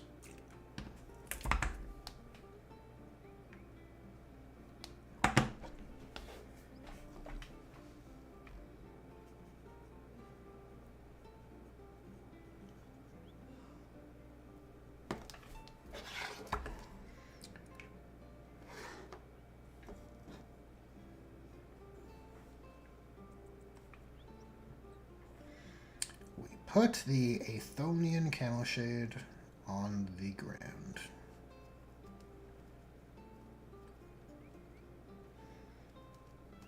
I have to get some heavier and lighter areas. It's all about variance when it comes to basing. You don't want your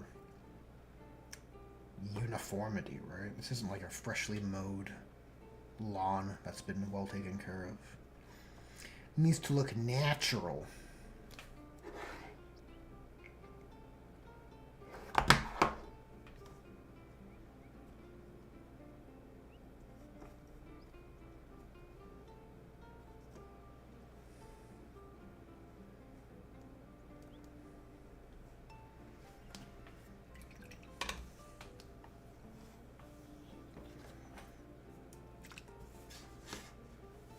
Where's my lanyard?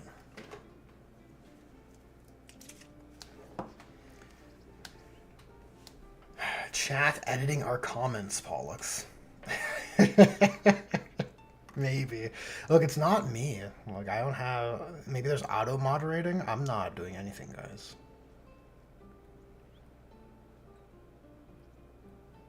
I swear. I swear it.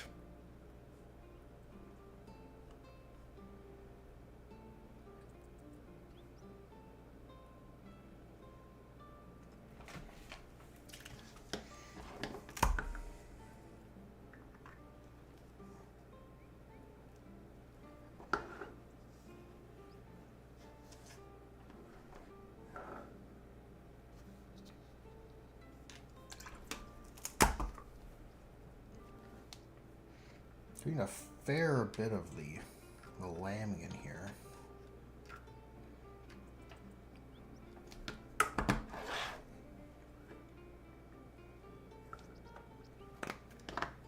Okay, let's try this.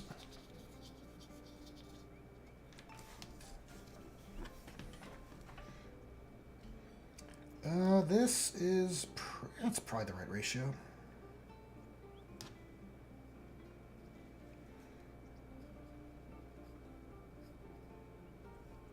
Maybe could use a bit more wash. A bit too subtle.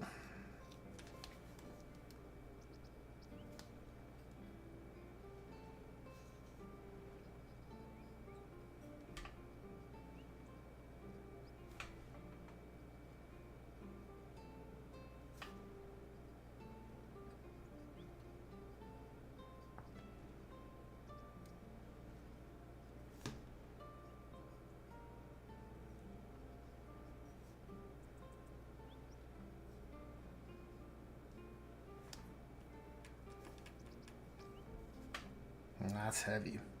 Some heavy poolage on the back of that shoulder. Always check your poolage, guys. Hobby tip for you. Pro tip.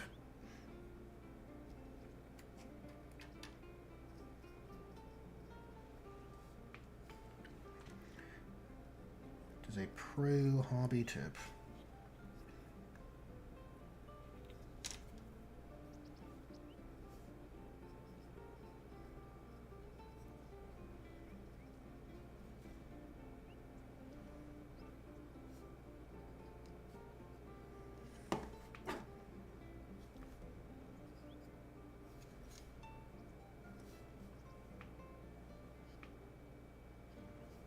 Okay, let's take a look at that decal. It's the moment of truth.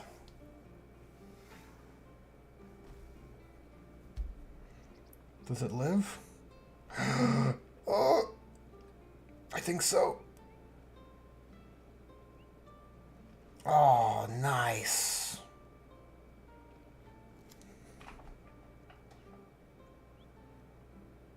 Look at this. Look at this little guy here.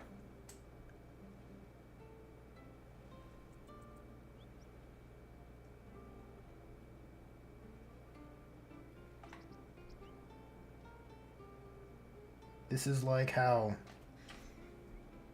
parents in the olden times must have felt when their children would fall into a well. And say, oh my god, my child is lost forever. But I got him back.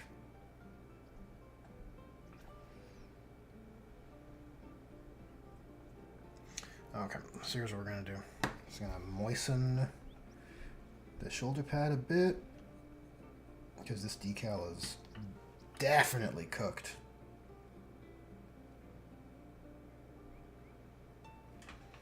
Definitely cooked. Uh-oh.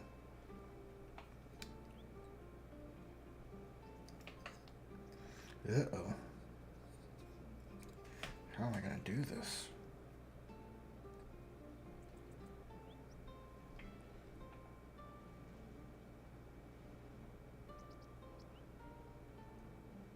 Okay. One step closer.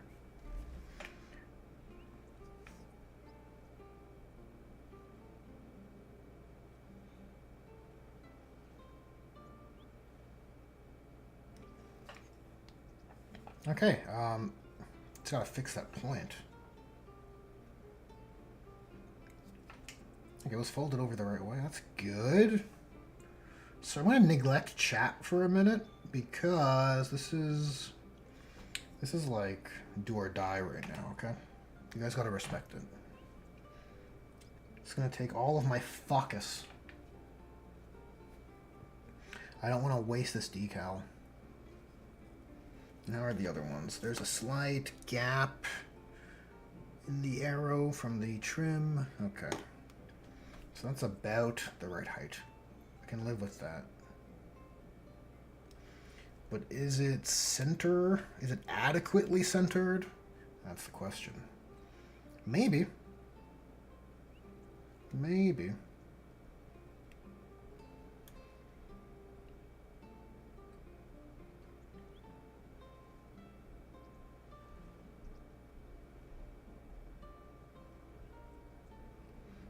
I would have loved, like, if there was always a rivet in the center, you know? It's like a little rivet in the center there, and a center on the top. And then, if you wanted to, once your decals are in place, you could just cut it off and paint it over. That would make things so much easier. But I think, what do you guys say? Centered, right?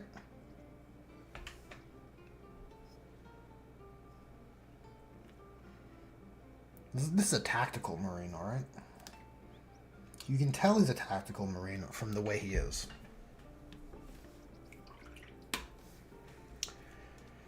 Francois says, is that blue wash you did just watered down ice blue contrast? No, it is Lamian medium and Colia green shade. Speaking of that, we should probably just double check that we don't have any bad poolage.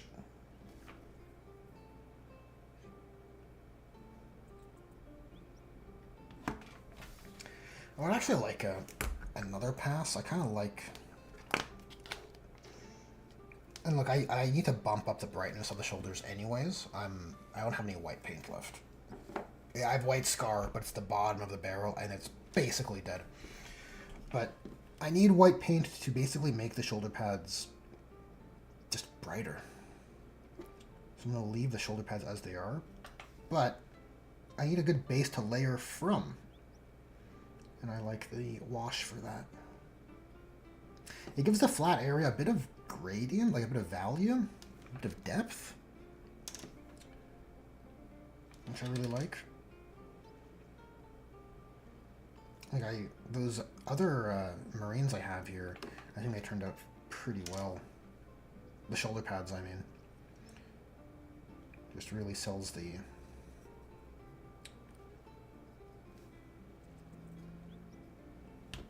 depth of the colors, right? You look at this guy's shoulder pad, you're like, oh yeah, okay. Good depth, good range of value. Feels like there's some dimension to this shoulder pad, not just a flat white color. Look center from here. Thank you, Francois. I can rest easy now. That would make too much sense. I personally think it's centered. Thank you, SWAT Drama. Yeah, it would make too much sense. It's crazy, right? I have good ideas.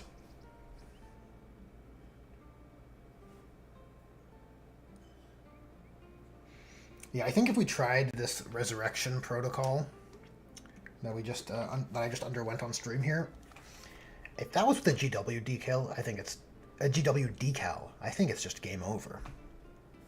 All right, I think that's a wrap on that decal. It's dead. The Forgotten Chapters seem to be a bit more resilient.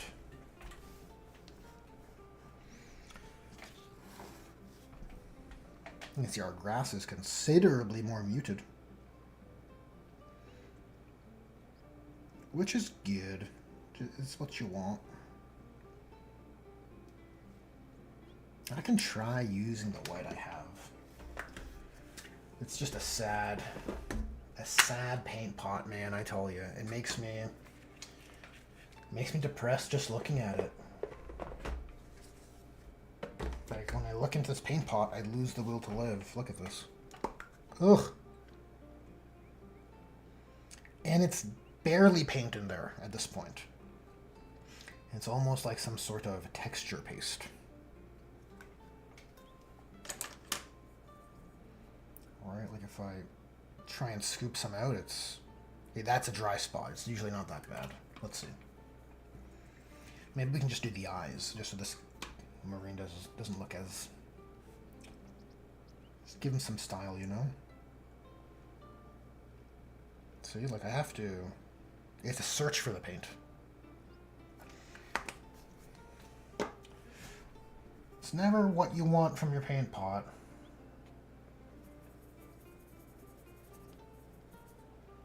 Oh wait, hold up. Hold up a second. Well, what do we have here?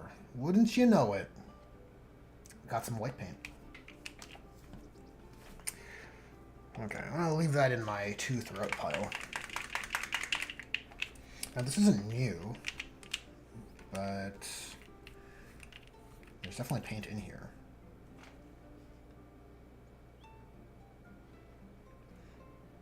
I might have a blockage in the tube. You know what I'm saying? Looks a little stuck. Is there a paper clip here?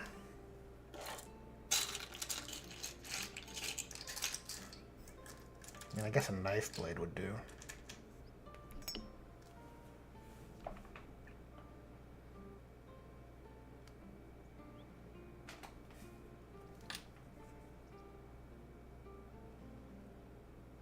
Okay, look, so the negative of these dropper bottles seems to be that they get stopped up and clogged up. But it also serves to keep the paint super fresh, because that's some good looking white paint. Or like if I were to drag this over, look at this. See what I'm talking about? White paint. Well, it's barely on screen, but you guys get it. Yeah, look at this. Smooth as eggs. Smooth as eggs. So we're gonna paint the sensor contrast color. So I'm just brighten the shit out of it. Brighten the shit out of it. And the eye lenses too, of course.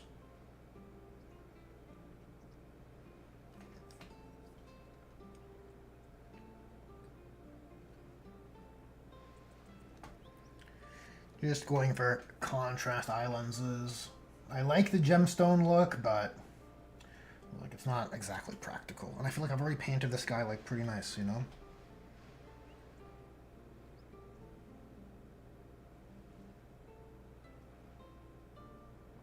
Maybe for that ruined guy, I'll do something fancy. Maybe that should be red. Or do you think all these lenses and lights should be blue? There's an argument for that.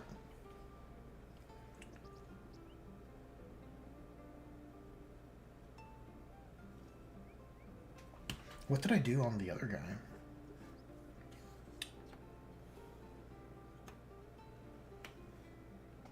Oh.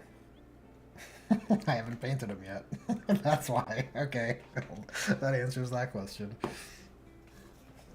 I do want the scope lens to be blue, so I'm just going to paint this white. Kind of figuring out the scheme as I went with these guys, you know? Omegala says, have you heard of using benzene to dissolve the decal plastic, just leaving the print? I have not. It sounds very fancy. Sounds like I'm working with intense chemicals. Is it like a... Does it require a Walter White level of tools and procedures? Will I be needing to mix the potions? I handle decals much differently. Humanity by its nature is a paradox. We will always mess ourselves up. You try. You try not to, but I guess I agree for the most part.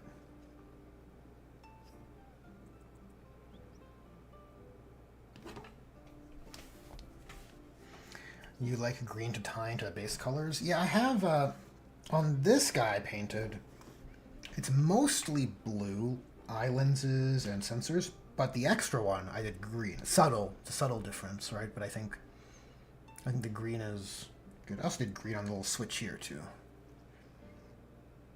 And so you want to... I guess there's no hard and fast rule, but yeah, I think green might be the way to go. Keep red as a very, like, rare spot color for things like the grenade or the knee pad symbols. Let's get the contrast. White pigments usually dry pretty quick. So I was using Achelian green for the eye lens color and Hexwraith for the green sensor colors. So I'll carry that through.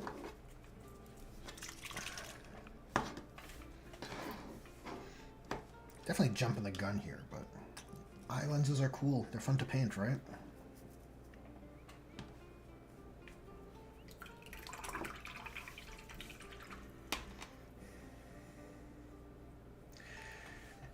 Omegala says, no, looked fairly simple. Plasmo on YouTube did a video on it. Interesting.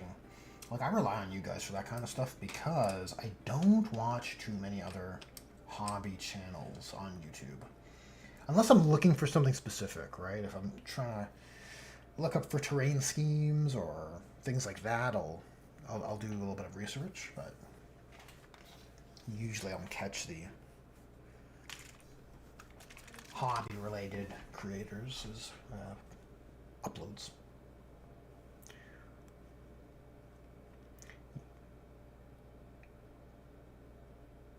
All right. Track number 3. Here we go. What are we going to do? Seaside town. Oh, to the end of the abyss. That sounds thematic.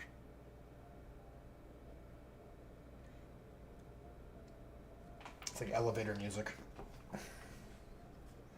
The fanciest elevator music.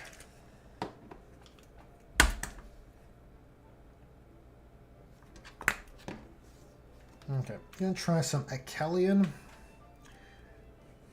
We're just gonna go straight in on the eyes.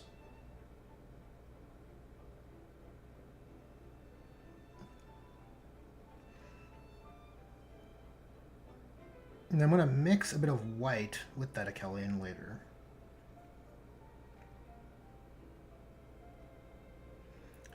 Just to bump up the center a little bit. Yeah, I don't hate that. And we'll do green on these ones.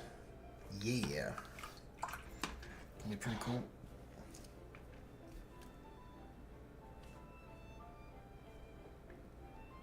Oh, you know what? We should put a bit of white here too.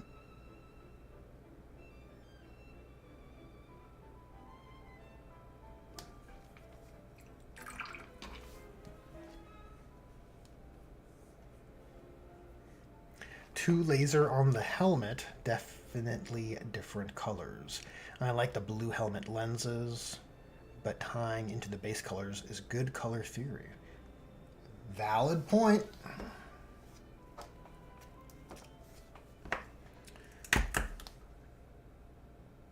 Yeah, we'll do all these laser apparatuses and targeting lenses and things like that. Green, at least when they're on weapons.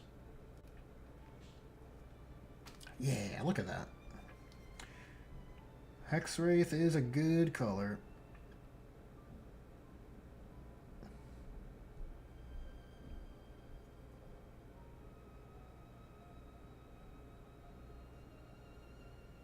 Kind of want to apply it a little heavy just so I can bump up the contrast after.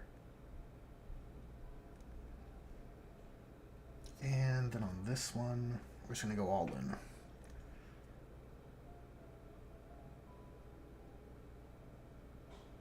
And I'm just going to paint around in the crevice. It's very subtle. But, you know, at table distance, look, it actually reads fairly well on camera here. Shoulder pads are so dark. Which is fine, you know, it's just it's how it goes.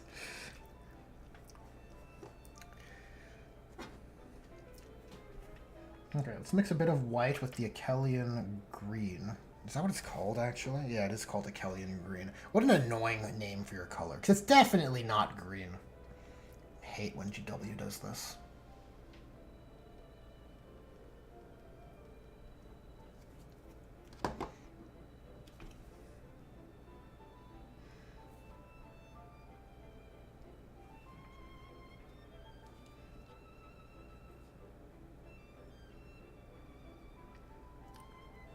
So I'll bump that up a bit more. And let's give this a try. Oh, hold your breath.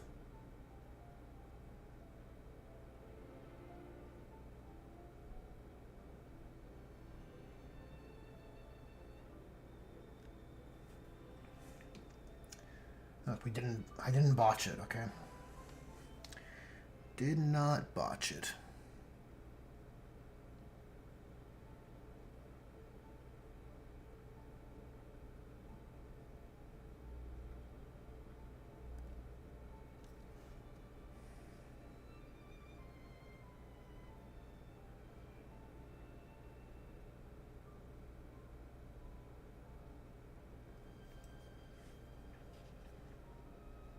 Okay, the helmet's starting to read. Starting to. I'm gonna have to bump it up a bit more. I think I underdid the white. Gotta mix in more white. You know what they say? Looks glowy. Good Alpha Legion color. Oh yeah, Kellyan green is what I used on... Where is this guy? This guy. It's a solid Alpha Legion color. And I had the leftover paint pot, so... I'm like, I'm gonna use it, so, right? I'll use it for eye lenses. Why not? Why not use it on our eye lenses?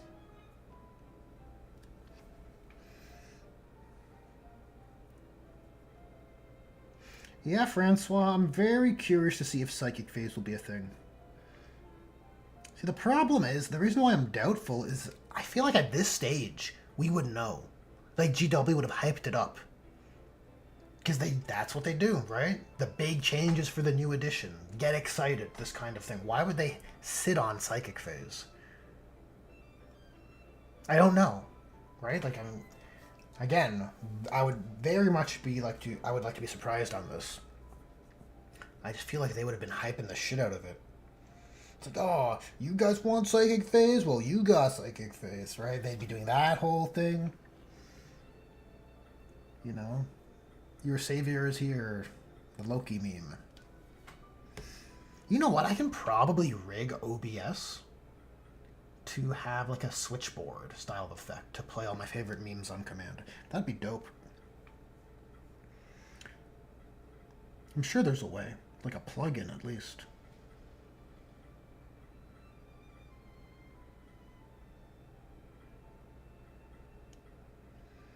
Oh yeah, look at this fucking guy right here. Look at him. He's sick. This is a Space Marine, guys. It's a big deal. It's a super big deal.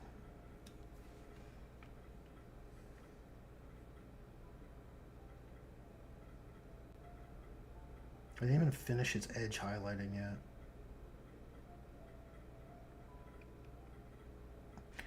Just couldn't help myself. I couldn't wait. Oh, look at him. What a G. I'm going to take this white. I know it's kind of like a blue-white, but it should be sufficient for just bumping up the centers here.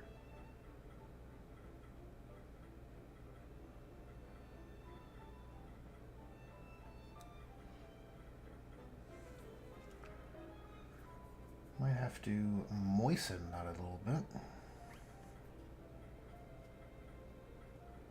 Gotta moisten the tip sometimes. It's another pro tip. Always keep your tip moist.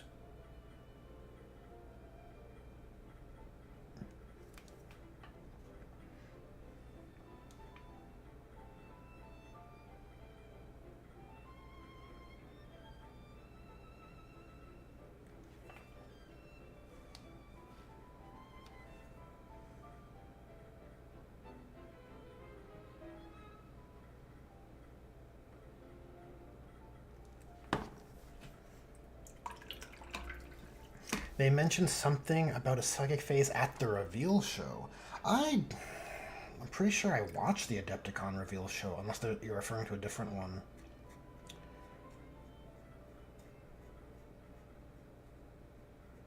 Yeah, you know what? I think you're right. I think they did mention something. They just didn't say the details. We'll have to see.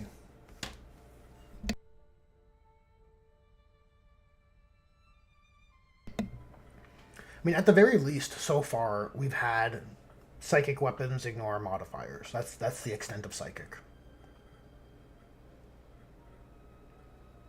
Yeah, I'm not hopeful on the prospect. Purely from the point of view that they would have hyped it up by now. So based on that, I don't think it's going to happen. I think it's a topic they need to explain in detail because too many new people wouldn't understand and might get turned off just by a brief description. Adepticon is just a brief mention in the list changes they announced. Fair enough. Yeah, I can imagine that justification playing out in their mind, right? We'll have to see. Look, part of me doesn't want them to do it, so then I can do it. So there's a little bit of personal bias there, because I have been working on a rules. Where is it? Where's my thing here? Right, I have been working on a psychic mod here, like a loose framework for this stuff. This is more or less, well, it's actually a different version than the one I posted most recently, but it's for the most part the same. But I think with this framework, you can have Psychic back in.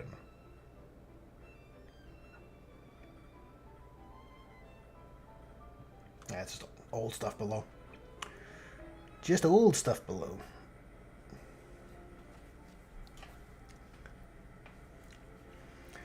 Uncle Will says Librarian Conclave is how I think Psychers will be treated. Yeah, probably. It's like the lamest.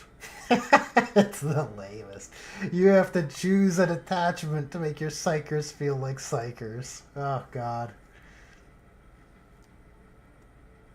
It's not the rules paradigm I prefer for factions and narrative at all. Core rules, I feel are very promising in 11th. Like TBD, I have a big question mark on the mission structure and the force dispositions and that kind of thing. But the detachments with the detachment points, we'll have to see.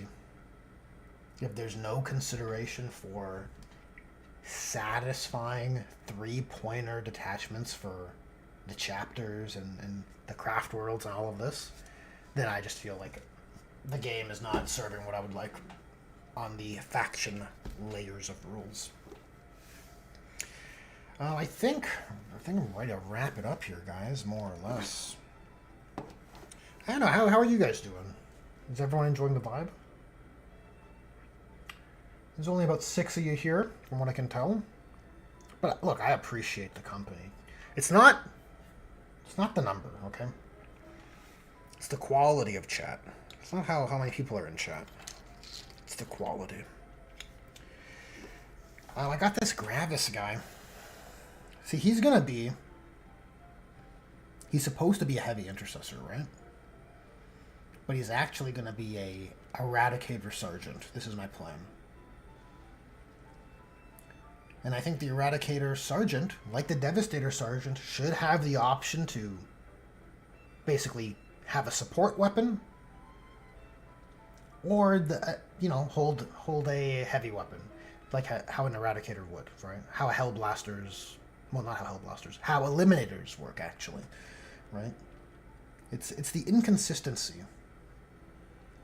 The armory should be there for you, right? Like when you look at your codex, a big part of why older codexes felt so meaningful, and I don't think it's just nostalgia. I think it's the rules structure that you were given, and you felt like this tome was something for you, that it contained options, meaningful options that you could glean and use for player expression, but also, to harness for gameplay power as well, right? And having in the rule structure and armory that it felt like you could access and pull assets from, I think played a big role in the vibe. I don't have a better word for it, unfortunately, but I think it played a big role in the vibe of building an army. And now with no armory and no weapon options, you just kind of I guess I'll just play what is in box. Like I know 10th edition is adding back in points in a like pointed war gear options is what I was referring to. I know 11th edition is adding back in pointed war gear options, but I believe it's in a limited capacity, only on the outliers. So it's a little like and you know what? I don't even need points on everything. I'm okay with an imperfect point equation. But what's more foundational for me is access to the armory.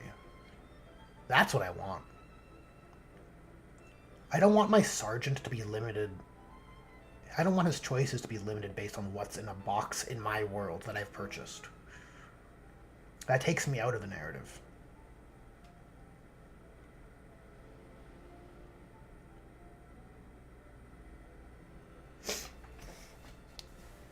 Francois says, I'm down for more. Oh, you're down for more hobbying and hanging, eh? Whoops, sorry. I blew my nose.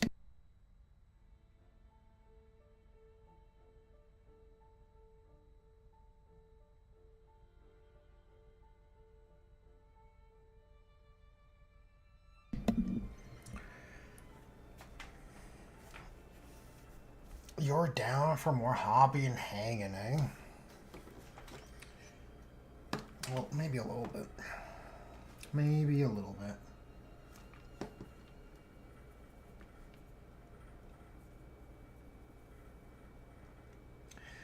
This paint is dead, eh? The Sabarite, yeah. The wet palette could only keep it alive for so long.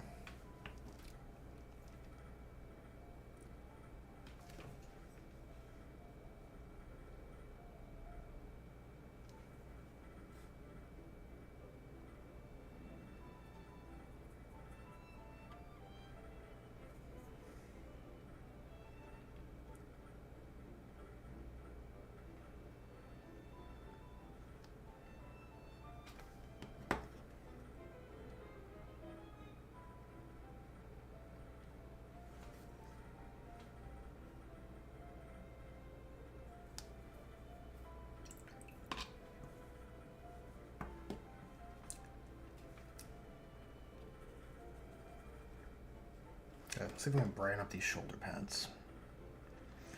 Oh, it's some watery white, but maybe for building up white layers, that is what you want, actually. I think on a higher, on a surface area with higher detail, like the gun, with more geometry, you can get away with the thicker application of your white layers or yellow layers, but shoulder pads are just too sparse. I think you have to build them up slowly.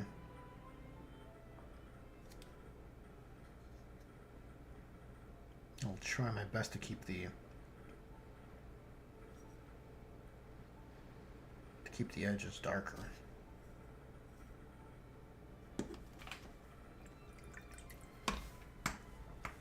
I want points, says Francois. I don't like every sergeant having a power fist and plasma pistol by default. Yup. It's cringe. It's a cringe game, dude.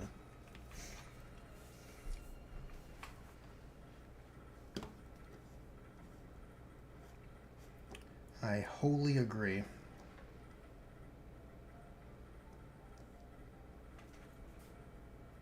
Okay, let's just clean up the earth shade or the camo shade. I have an eliminator, a lone eliminator as well from the kill team set that these guys came from. And I think this scheme with a green camo cloak would look mint. Like, I think it would just look tremendous. Actually, I have the guy here, right? This model. However, I want to do something with this gun. I don't want it to be ordinary. I want it to have more of a heavy industry look. Kind of, I feel like Iron Hands would, I think their weapons, their artifice would lean towards industrial heavy machinery, like that heavy industry look. That's the best term that comes to mind. So if you have ideas on rifle alternatives, I'm all ears. My other problem with war gear is why can every Devastator and Tactical Sergeant have a Power Fist and Plasma Pistol, but my Intercessor Sergeant has 0 options? Makes no sense. 100%. I wholly agree. It's a based take, because it's the armory, right? It's the lack of armory. There's no semblance of narrative cohesion. Like, I don't feel like my army exists in the world. I feel like it exists in the rules and products GW sells. I don't think I've ever framed it that way before. Well, not with those words specifically. But maybe that's more persuasive to people. But I agree. It does make no sense. I mean, it does make sense if you look at it from their point of view, but yeah, I agree.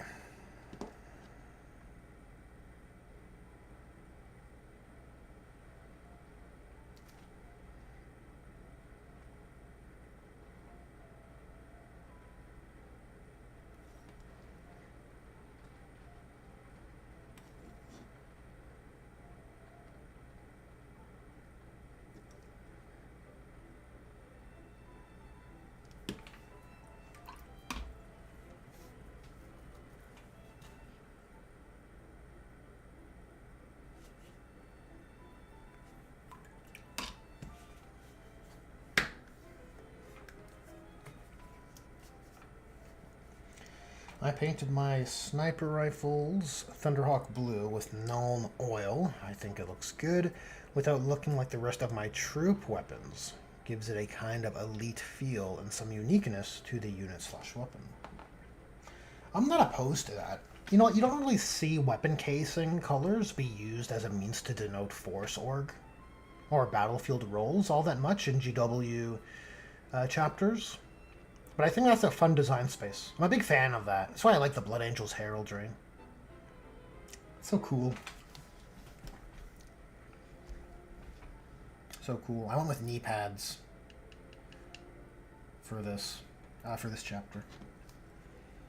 So red, yellow, and, well, it's following the Blood Angels template, right?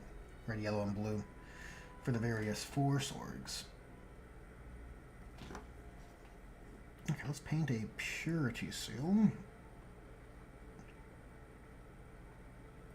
This is just going to be slathered in Frostheart contrast.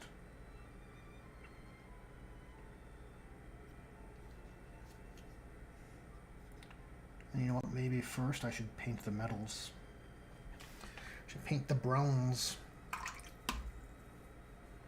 It's a pale bronze I use, though. It's like Balthazar mixed with silver, Vallejo silver.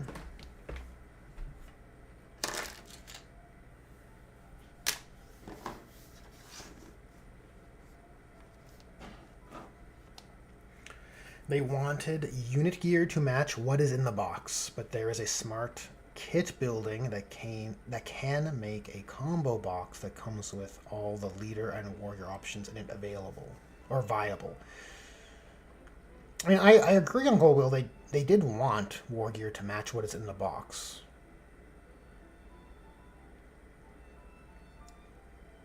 And you had similarly, like, it came from the same place, the rules writing from before, that your warrior options would certainly account for what's in the box, but not always, right? Because it leads to this. Look, I've made many videos on these kinds of topics, right? Like most recently, the Chosen video I did, where it's like it leads to the Chosen war gear paradigm, where it's just like the elite of the Legion have the most absurd war gear options. When it would follow, they would access whatever they wanted. And then it becomes a vector for you to represent your theme, the theme of your Legion, right? Like, it would be nice to have a squad of Chosen with all plasma and combi plasma. You know? Kind of cool. It's almost like if you have such a flexible template for your units, you don't need to have a unit called Hellblasters. And then you can see why GW doesn't like it, right? Because you can't piecemeal out products. And then you have a system where, like, it reaches to the point where we are now, where you have a rule structure for Space Marine Force Org and unit organization that's completely fucked. It's completely borked, like out of control, where every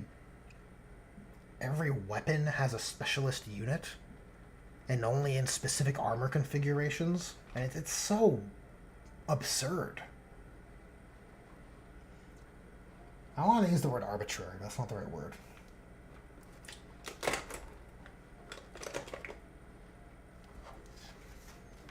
Maybe it is the right word. It does feel random.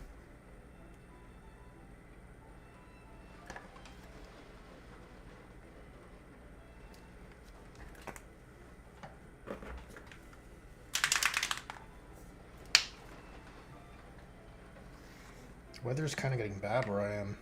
It's starting to storm. I don't know if you guys can hear that.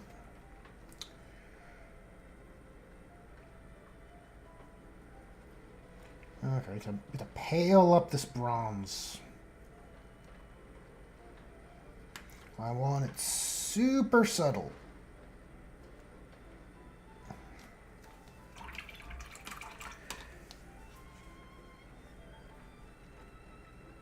They just want to kneecap 3D print shops? Yeah, probably.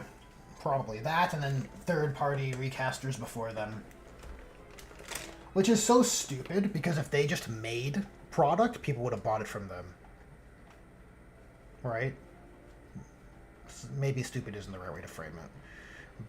But they just could have provided the upgrade pack, a heavy weapons set. You don't need to have fancy packaging. It could just all be like from the web store packaging.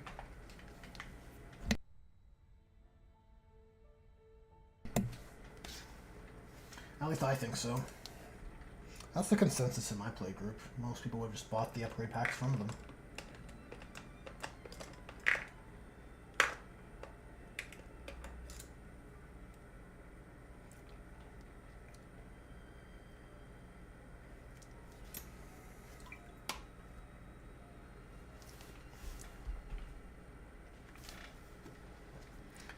Let's bronze this guy.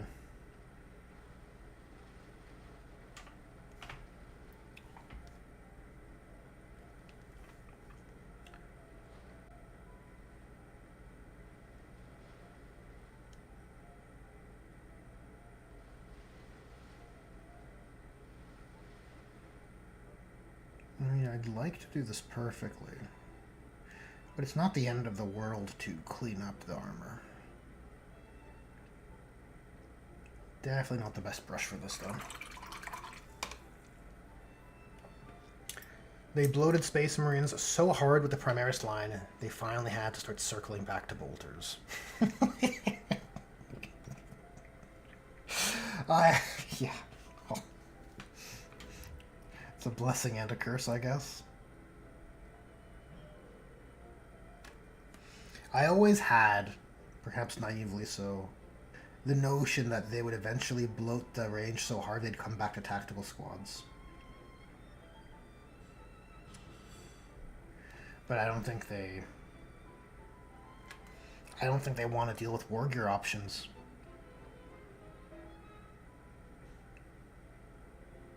And I really do believe it's because they don't want to have to manage a versatile suite of options. right? They want these nice, clean units that they can easily point. And as soon as you have the degree of customization of a tactical squad, it becomes a chore, right? Now, I have the position that they're like $1 billion company and they should serve the hobby projects people have already made, and so do better. I hate that phrasing, but you know, I just feel like they should just do a better job. But yeah, they don't want to. They just want these simple units, very few war gear options.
Give display boxes to shops for shelf decoration. They should do tactical as a kill team. Look, tactical could work as a kill team, but then, look, the precedent is for kill teams to be playable.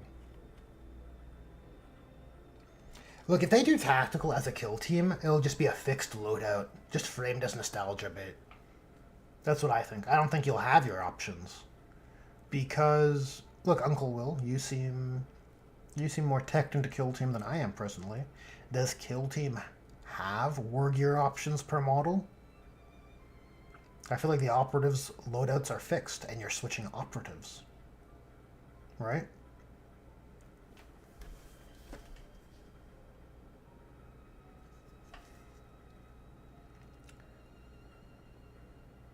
I mean, look, I'd love to see it. I won't deny that. But again, part of me hopes they don't, so then I can do it.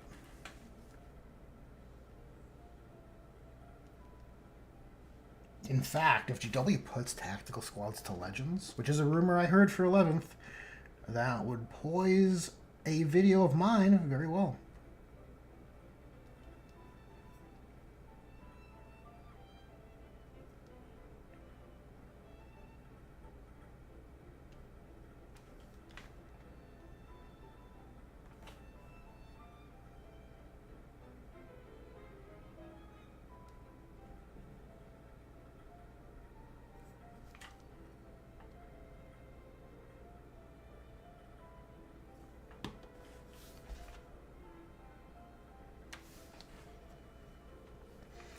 They just wanted Primaris to be different than Firstborn? True. This is what I was speaking to earlier. They needed to basically force the difference so that you couldn't just count one for the other. So they kind of shoehorned a unique rules structure just for them.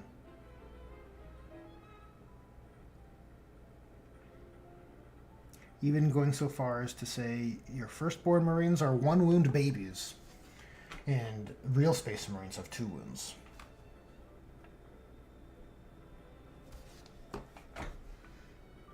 Which, I mean, great idea, you know?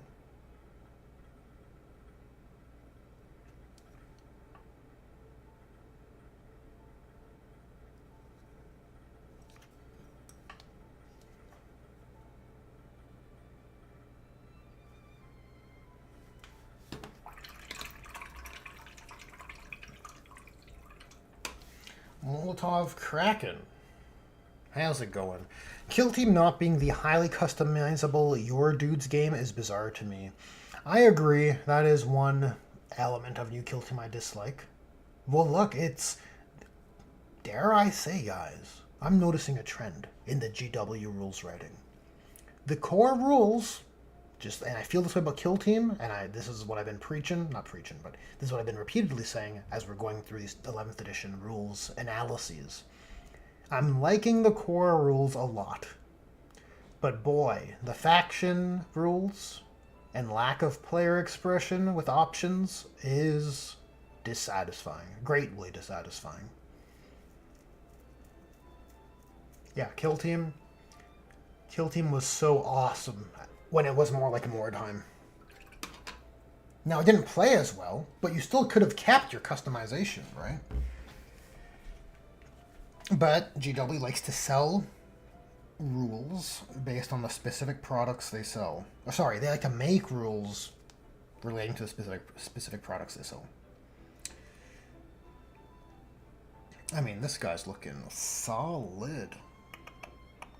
The bronze makes a difference.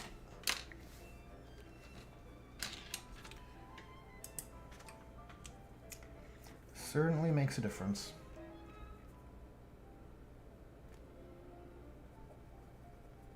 Okay, let's get some Steel Legion. Good old Steel Legion color. And let's do this Purity Seal. Just to give it a little definition.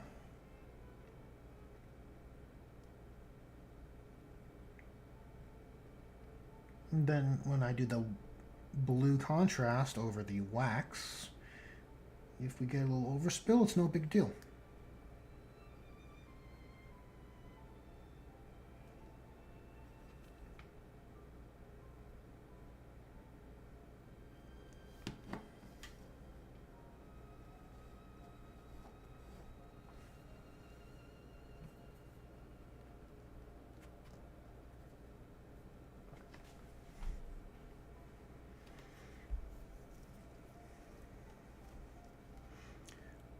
But they basically make a different operative for different team loadouts. The current Space Marine is a bad example, if that's what you looked at. Hot/cold take. Primaris were a great move from GW because OG Marines were in a narrative dead end. I'm willing to give GW the benefit of the doubt because we haven't seen an 11th edition codex.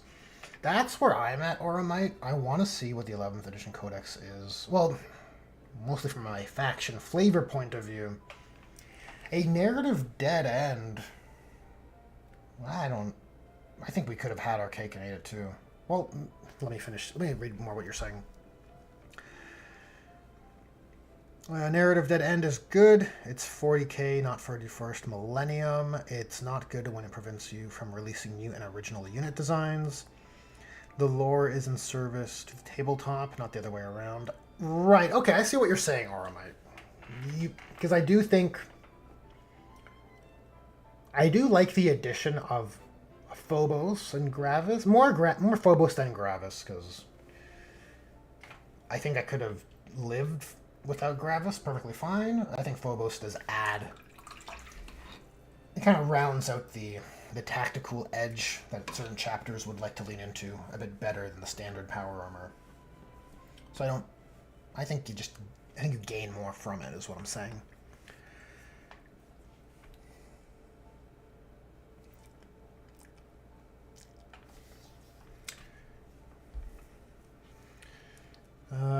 Literally millions of stories you could write in 30 to 40k. It's 10,000 years of war. No need to advance the story. This is also a fair point too. But now you don't need to have new units be new. You can come up with a new unit and you can just add it in. I know it's like an unorthodox kind of position, but you do see that with quite a few units and armies where it is assumed that this isn't a new invention, this was always here, and now we're just... It's effectively a retcon. But it can be tasteful enough. Like, I don't think it's unreasonable to imagine that you could have Phobos armor without some crazy intervention. It's not that different from power armor. It's just a choice.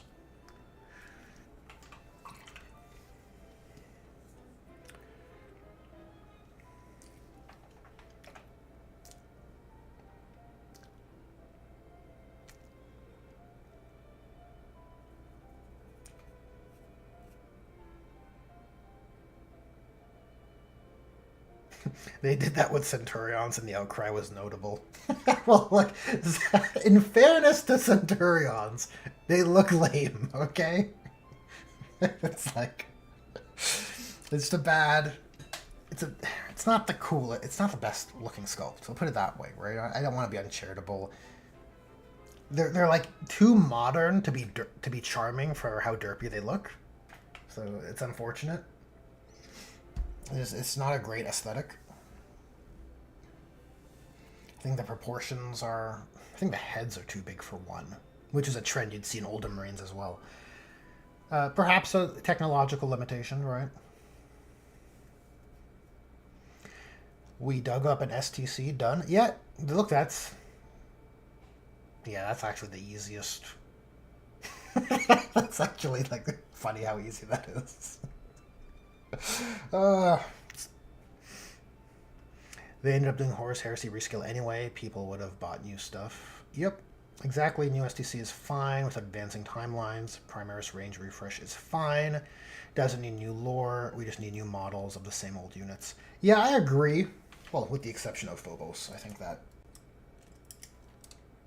that is enough wiggle room in there to just give a bit of a injection of freshness to, you know, the new era. You'd feel like, oh yeah, these are new Space Marines. Look at them, they're different. But then you bring them out after you redo the old ones. You don't bring them out first and say they're better and bigger and better than the old ones. You redo the classic first, and then you do the Phobos afterwards.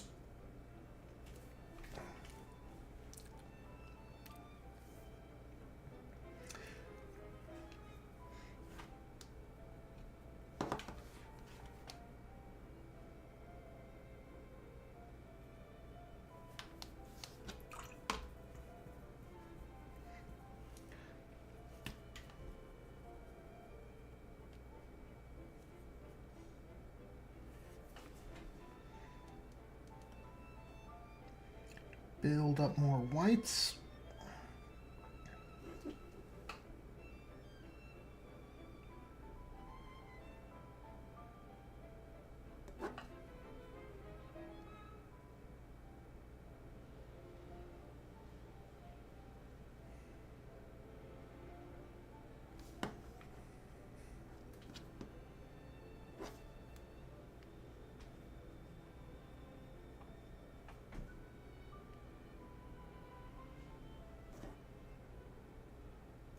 Yeah, I don't think we're going to get to decaling this guy. But we should be able to do that purity seal.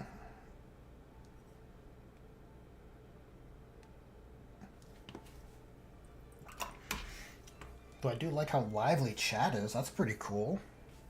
I appreciate the company, guys.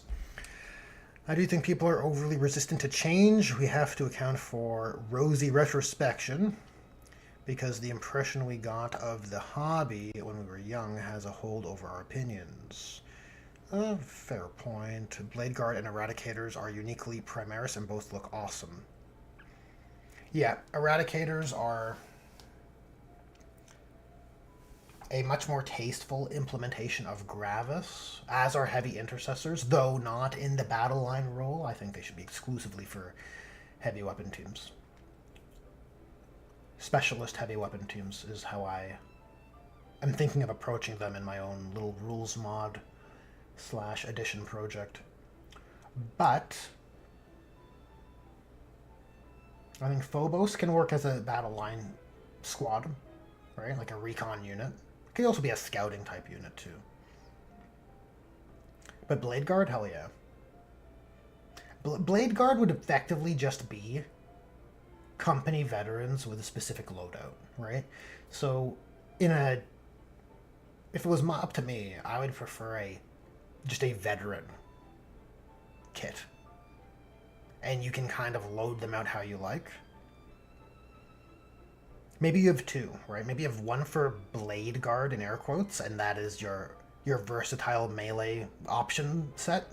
You can give him multiple, two different weapons, sword and shield, one just heavy weapons, whatever your chapter's jam is, right? Whatever you want for your honor guard. And then you could have another one for the more traditional, less specific, where you can have your heavy weapon guy, special weapons, that kind of thing. I suppose it overlaps with Stern Guard, I guess.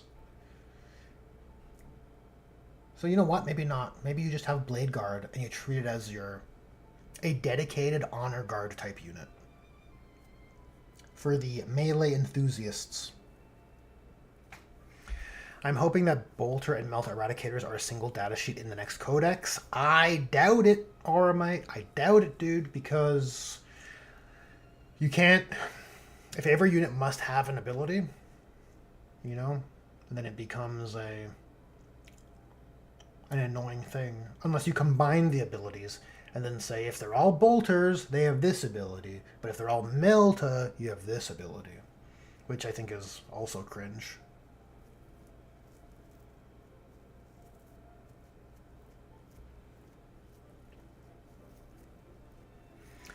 There's heavy weapon Terminators, teams of 3. No need for new lore. Blade Guards are just company vets. Yeah, you don't need new lore. I think there's nothing wrong with creating a new classification of an Honor Guard.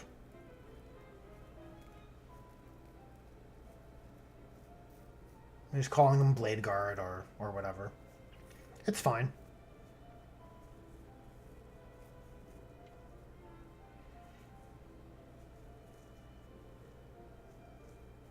Or you have a dedicated Honor Guard unit decked out for melee that are effectively Blade Guard. That's how I plan to use them. I think that is a tasteful implementation for them.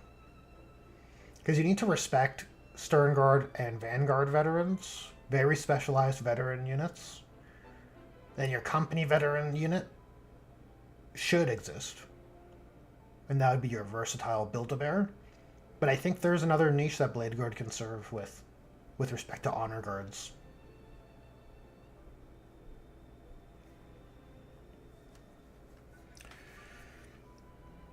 I am torn on veterans. We have a lot of options now between Blade Guard, Stern Guard, Vanguard, Terminators, so we can express ourselves pretty well.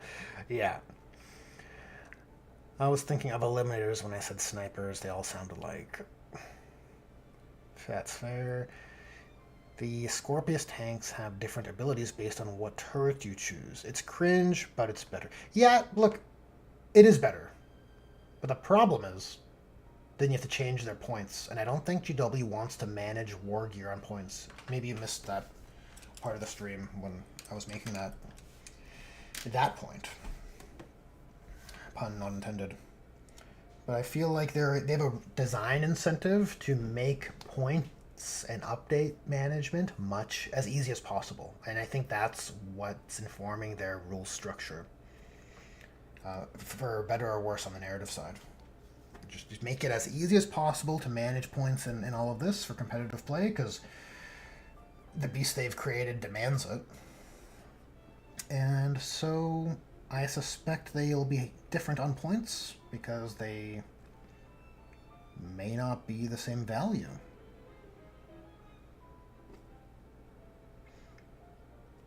And if they are sharing the same data sheet, then your whichever one's worse is going to feel bad. Because you're paying the points for the better one, right?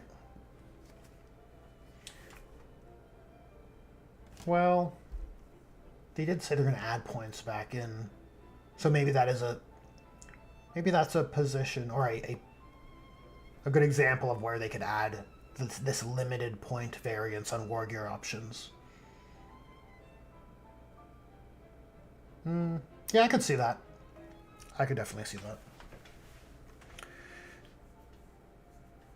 They should do, I think it's okay. Or I just wish Primaris were nothing more than a true scale range refresh with maybe a few new data sheets as squad build options. They should do. I think it's okay to have points for a single warrior choice. As an example, a multi-melta on a land raider should cost something, but a storm bolter isn't worth isn't worth costing anything. Yep, I think that's probably the design space we'll see in 11th edition there, Oromite. And to Francois' comment there, yeah, that's pretty much how I would prefer Primaris to have been handled as well. A range refresh with a few specialist options. Blade Guard are nice. As an Honor Guard type unit, I think they're very, very appropriate. Especially when the Ancient is available. Like, it's kind of annoying that the Blade Guard Ancient isn't easily purchasable because box locked in a weird Indomitus push fit situation. But, look, you can use any banner bearer, really. And then you have a sweet Honor Guard for your chapter captain, right? Or whoever. I think that's very cool.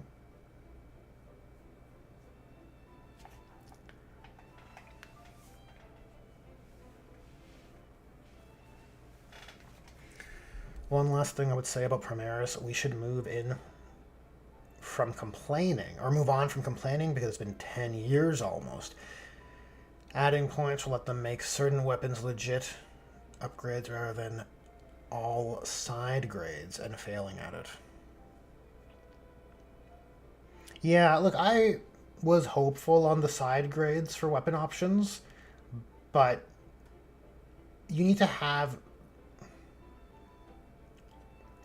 nail it, basically. You have to really nail how you're handling your weapons so the trade-off always feels justifiable. And unfortunately, they sort of fumbled in this regard. That's pretty agreeable. With respect to 10th edition, benefit of hindsight and all of that. And if they're unwilling to amend profiles and only adjust points, then you don't even have the levers to address the hard task of nailing those justifiable options. Omnissiah Sphinx says, I'm thinking of a Salamander's army when it comes to the Covenant of Fire. Is it red and black or orange and black? I believe it's orange, Omnissiah Sphinx. It's a good question. But look, a quick Google search should tell you. I believe it's orange.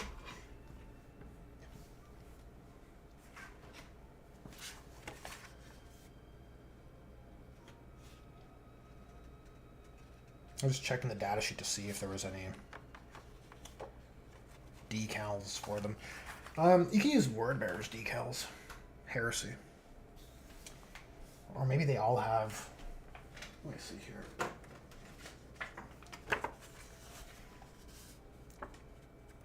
You know, like the Demon Skull, sure. That's pretty close, you know? That's not terrible.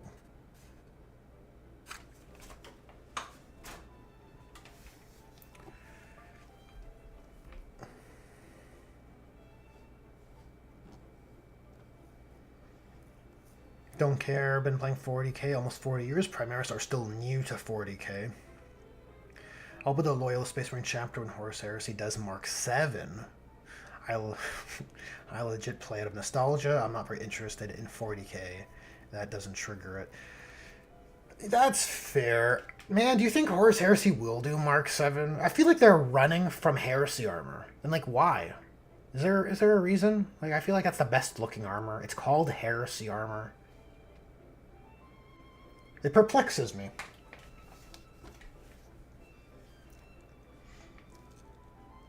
Is it because all the other armor marks have more nostalgia? Is that the reason?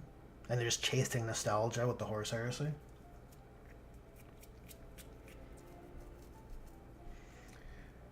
The Warhammer app can't handle the war gear tax, so they made it a single points to make it easier on the app. Omnissiah Sphinx, I've made the same joke before. Well, you know what? There's some credence to it, because I think it is telling that the app was struggling in 9th edition to function. And wouldn't you know it, when you take away all the war gear and force organization from in 10th edition, the Warhammer app is, oh, it's so good, the best it's ever been. It's never worked this good before. Like, well, duh, you've gutted all the options you had to manage.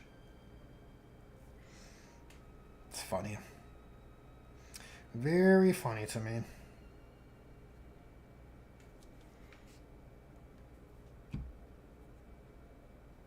Let's add a bit of bleached bone here to this parchment.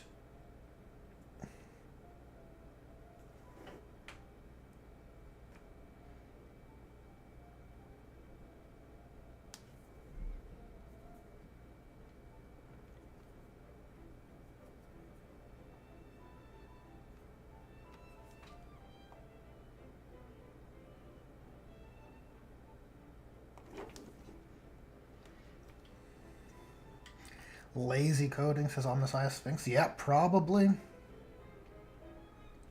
Probably. But again, it speaks to that incentive I was mentioning earlier. They want a rule structure that's easy to manage. Because they've made this bed for themselves by catering to the competitive community. And the competitive community demands frequent updates because of my balance. My competitive balance. And so, they need an easier system to manage that, all that balance. I think the logic tracks, guys. Fun fact, the actual model designers were thrilled for Primaris because it allowed them to be creative, not just a corporate decision. It's an artistic one, also sometimes the art failed. I don't disagree with that, Oromite. Like, it's often the case that, like, the people who seek jobs at any studio are driven, they're fans in most cases, right? At least in some respect. Like, there's passion behind what they're doing. And I feel this way with the rules writers, too. But I do suspect there's top-down restrictions on what they can do, for better or for worse, in both cases. Right? Like, there has to be... there has to be a reason why problems don't get fixed within an edition. And then we conveniently have the next edition fixing all of these issues. I think it'll affect both sides, right? Rules writing and sculpting design, art design.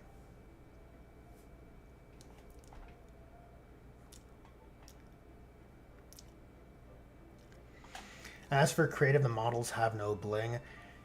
Yeah, I agree with that. First Wave Primaris was just a bit too fresh out of the presses. Yeah, it's not controversial at all. Everyone agrees with that. That's why everyone was over the moon with the Blade Guard, because you had more of that gothic sci-fi energy, that aesthetic, on the nicer scale.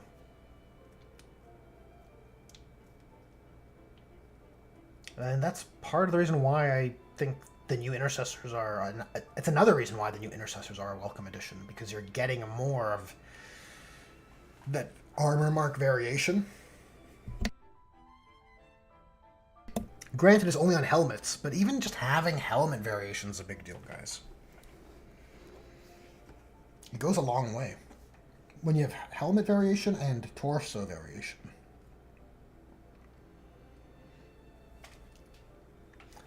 As per the Blood Claws and whatever the other one, the Blood Claws, whatever they're called. Not Long Fangs.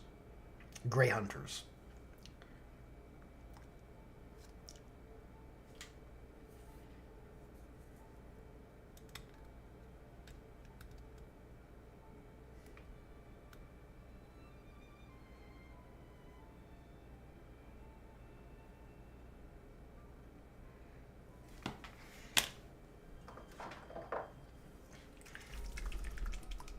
First wave were too clean. Since then, they've been pretty good. Some OG Marines were too far the other way around. Looked like a Christmas tree. In some cases, yes.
Oh, cheers, Francois. Yeah, Mike is muted, by the way.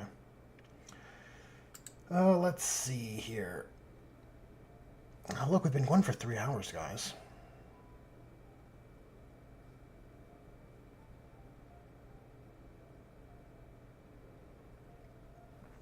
Sorry about that.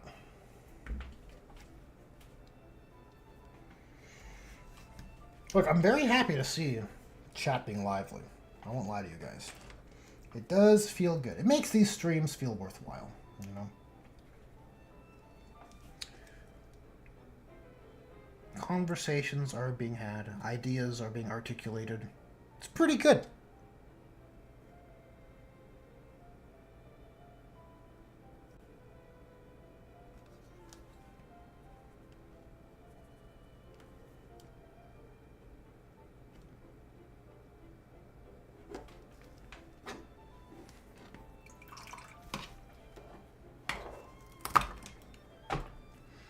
We're gonna get a bit of Agrax on these rocks. Excuse me.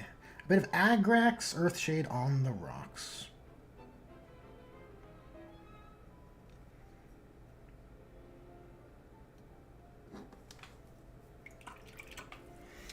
Okay, I am back. Nice.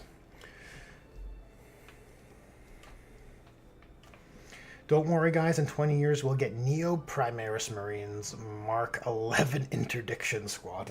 Yeah, probably. That's so stupid. Oh, why must I hate? This is why.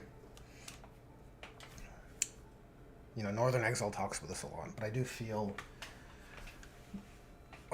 the pull to just either play older editions or rules mod or what the FAQ edition or what the 40k edition, something. I don't feel like the rules are catering. They're not serving what I would want. At least on the army rules side.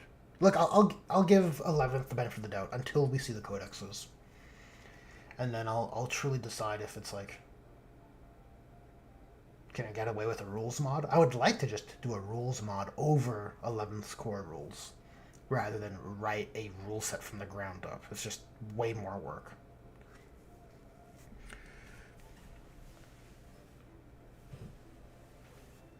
And for the most part, like I mentioned, I kind of like 11th core rules.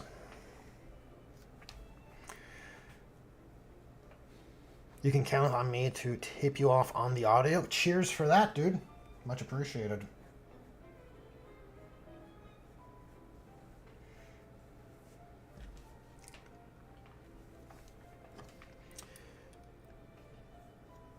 Oh, you know what? We'll Agrax the leather too. Why not?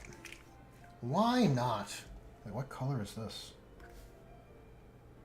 Oh yeah. Okay, we'll use that.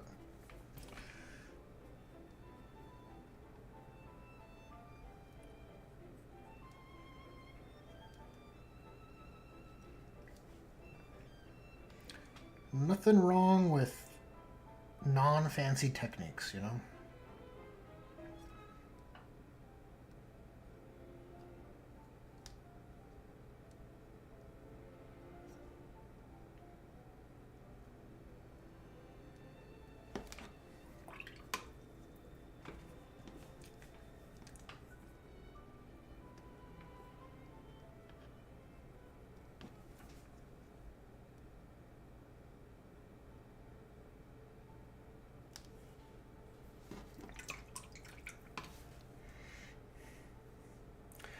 That's normal. We are all slowly becoming grumpy grognards. I'm trying very hard to look for positives and not get trapped in negativity spirals. Very easy to do that about many things. This is true. Great point, Auramite. I'd like to think my channel isn't just like hate-filled. It's very critical, I'll grant, but I feel like everything... I try to make any criticism well-reasoned. And I think these hobby streams are indicative enough that I still do like the hobby.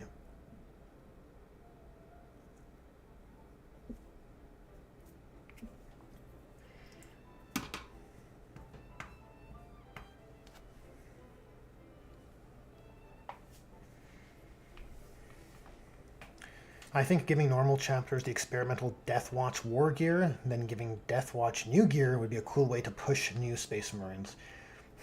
There's an inroad there. A little bit. I think Phobos is enough. It's a weird... There's a weird, like, cross of incentives, because I understand GW has a deep desire to make new product and sell new product, so then you have this incentive to keep innovating and coming up with new stuff. You don't necessarily have to, though. You have quite a few units you can just HD upres, right? Bikes, land speeders, even tactical marines, right? And you can innovate a few things like Phobos armor, maybe a slightly bigger land speeder if you really want to, these kinds of things. But for the most part, I don't need Space Marines to get new stuff frequently. I think characters are the way to do it. But GW's kind of trapped themselves in this epic hero. So Hero Hammer is a controversial prospect for many. But if you only... What I mean is, if you want to make new characters, they don't all have to be top-level heroes, right? Like, why couldn't you have a Crimson Fist Sergeant who's a named character? And it's just like, it's like a cool new character for the Crimson Fists.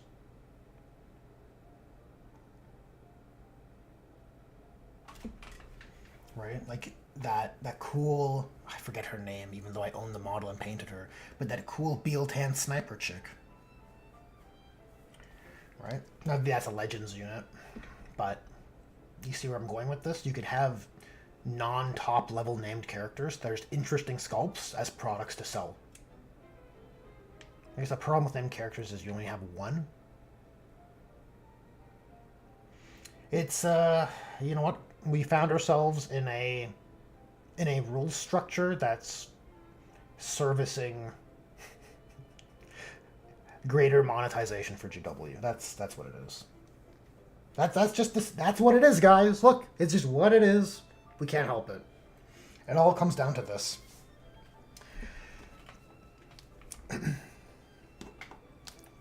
It's not... I would prefer a... I was going to say I prefer a live service model instead of just like unit bloat. But that might just be a can of worms because I don't know what that means. Like, I don't know what that means for GW.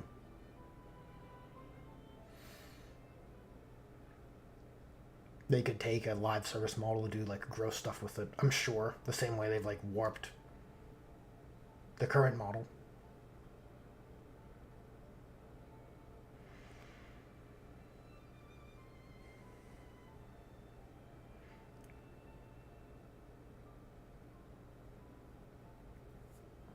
Intercessors are very easy to modify and bling up. And this is true. I have weaponized game balance. I have weaponized game balance. Yeah, exactly.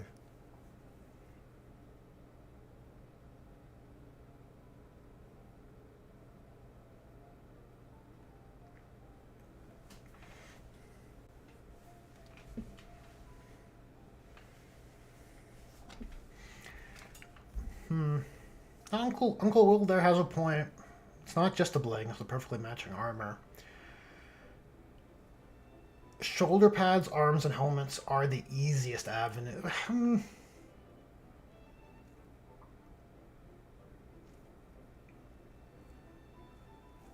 Yeah, I find that pretty persuasive. Now, Games Workshop doesn't really sell those products themselves, right?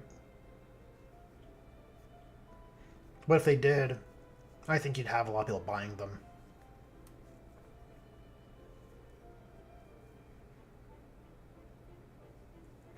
You have to buy more kits just to make them how they should be. I'm seeing the inverse issue with the rules. I know a Templar fan who built a full Primaris army and is now ready to sell it off because rules-wise, there are words it's all comp slop. Well, that might be a good example of rules or incentives dictating behavior.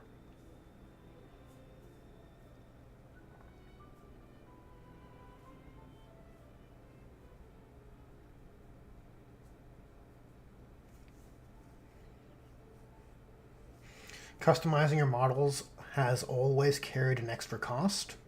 Also true. The difference, though, RMI, in fairness, is the old tactical squad had a greater variety of stylings in their marks and helmets, right? Whereas Primaris was really poised as like, this is the new shit, this is the betterer shit, and so they didn't think about it at the time, about that value. Now, with this new Intercessors kit, we're seeing that. We're seeing older helmets coming back in. I think maybe only up to Mark 7, but still, you know, you can do whatever you want from there. And I think you can see different chest Aquilas and that sort of. You definitely see it on the Grey Hunters and Blood Claws, for sure.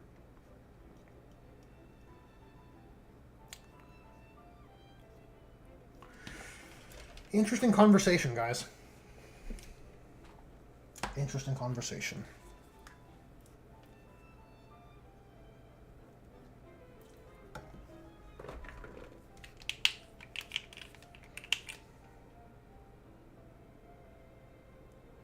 I think we might have to leave it there. I mean, or not.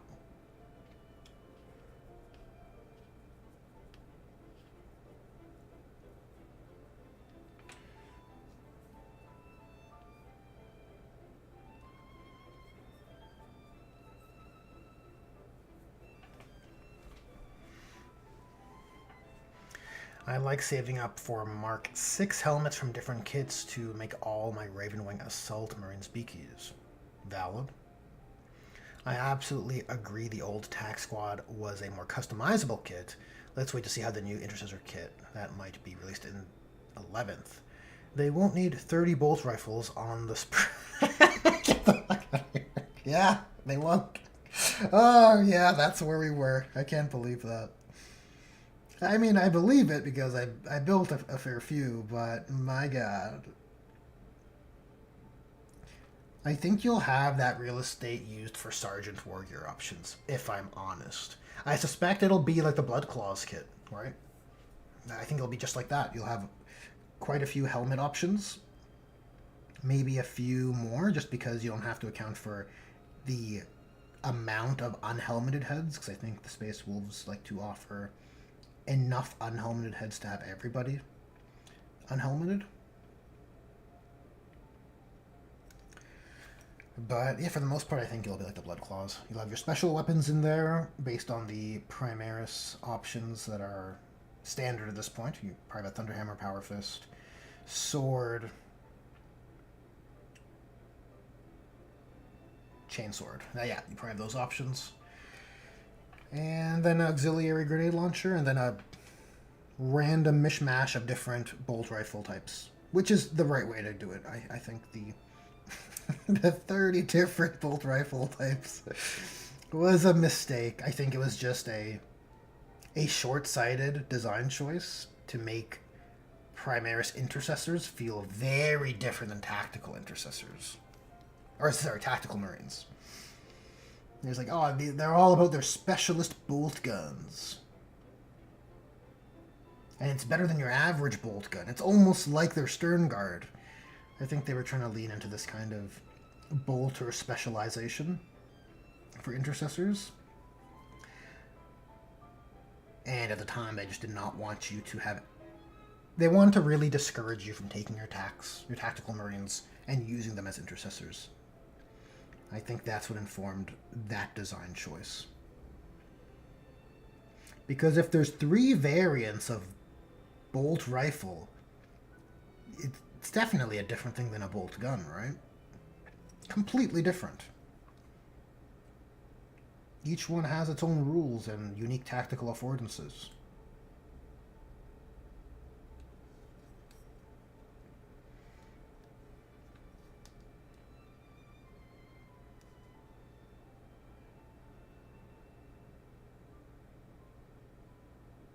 Probably shouldn't put so much focus on this guy's weapon, but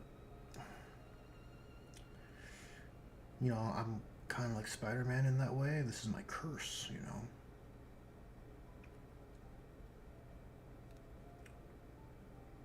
I always thought that was a funny line.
Swiggy swoosh, welcome to the stream. Sorry, I've been quiet the last minute or so. Just been focusing, you know? So focused on painting. It happens. I'm only human. Cheers, though. I appreciate that you think it looks good. You got a free airbrush today. That's a win. Hell yeah. Warhams says, I guess we need a new heavy intercessor and Hellblaster kit also. Do we, though? Do we need a new Hellblaster kit? Heavy intercessors, I think, are a mistake. I don't like the... From a print... So hear me out. I don't like undermining the battle line choice of tactical and intercessor, the T4 Space Marine standard. I think Gravis should be reserved for specialist loadouts, either tasteful eradicators or lame aggressors. And I say this as a Salamanders fan who's built aggressors. They're just... I think aggressors are an abomination. This is a position I've come around to. They're just some weird... I don't know, it's like some weird fan-made unit. Paint job is looking extra nice. Cheers, Aramite. Much appreciated. But while trying to fix it, I broke it even further. I cracked the nozzle. Yeah, I broke an airbrush as well. Sucks. Sucks when it happens. I dropped mine. And the needle was never the same. It's a big sad. Yeah, that Agrax Earthshade is very shiny. I wonder if I didn't shake it enough. I mean, it's not the worst on the base because it'll be getting dry brushed. Not a big deal. Because I do think this basing scheme is pretty freaking awesome, man. You know, it's just charming in its way. Green bases. It's like everyone doesn't want to do them anymore because green bases are old, I guess. Like, you know, the classic green field of fantasy, but man, I think they look cool. Green rocky bases, like a forest and hills type environment. It's pretty cool. The heavy intercessors do unlock the flexibility to run an entire army of high toughness, extra armor marines. That's a real plus. That's the best sales pitch I could make for them to Aramite. Like if, these marines, this collection I'm building right here, they are intended as an Iron Hands chapter. And from an Iron Hands, Imperial Fists, Salamander's point of view, the real Chungus chapters, right? The chapters that like to be heavy.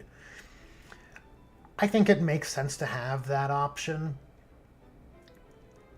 But the reason why I don't like it undermining the T4 battle line standard is because it then irrefutably makes loyalist Space Marines able to characterize themselves as being as tough as Chaos Space Marines, or even tougher, right? I guess if you're a Death Guard, it's as tough. I like my Trader Marines to be the chunkiest. That is my bias, I'll admit it freely.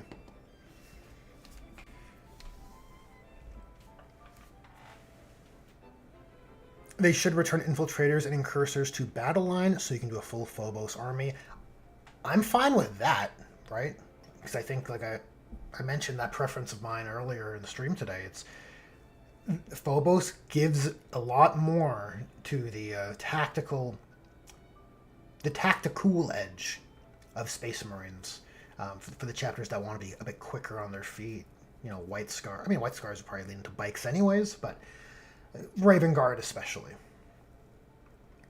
And fun fact, infiltrator squads are battle line. Like, in Space Marine Force organization, they are a battle line squad. So they should be battle line, if rules cared about the narrative, right? Funny theme we keep returning back to. Incursors can stay in close support, because that is what their battlefield role is. I'm fine with that.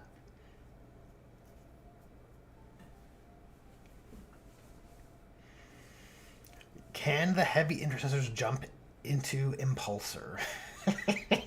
No. The Impulsor's only for regular-sized models. Yeah, the Impulsor's, 5 regular-sized models fit in an Impulsor.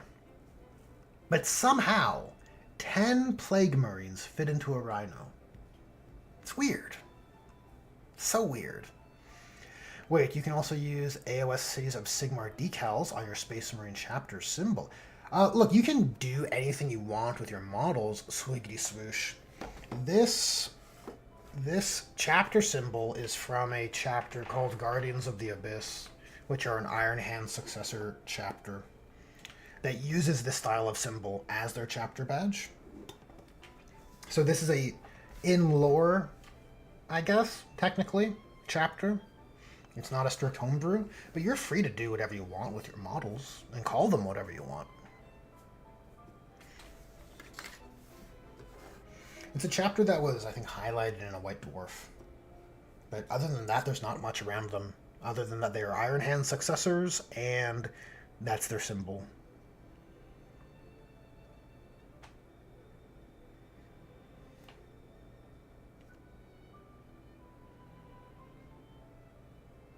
I'd lean into making a heavy intercessor force for these guys because they are Iron Hand successors, and they probably would appreciate the ability to be more tough and durable, and, that's a cold logic choice there. Why not be tougher and more durable?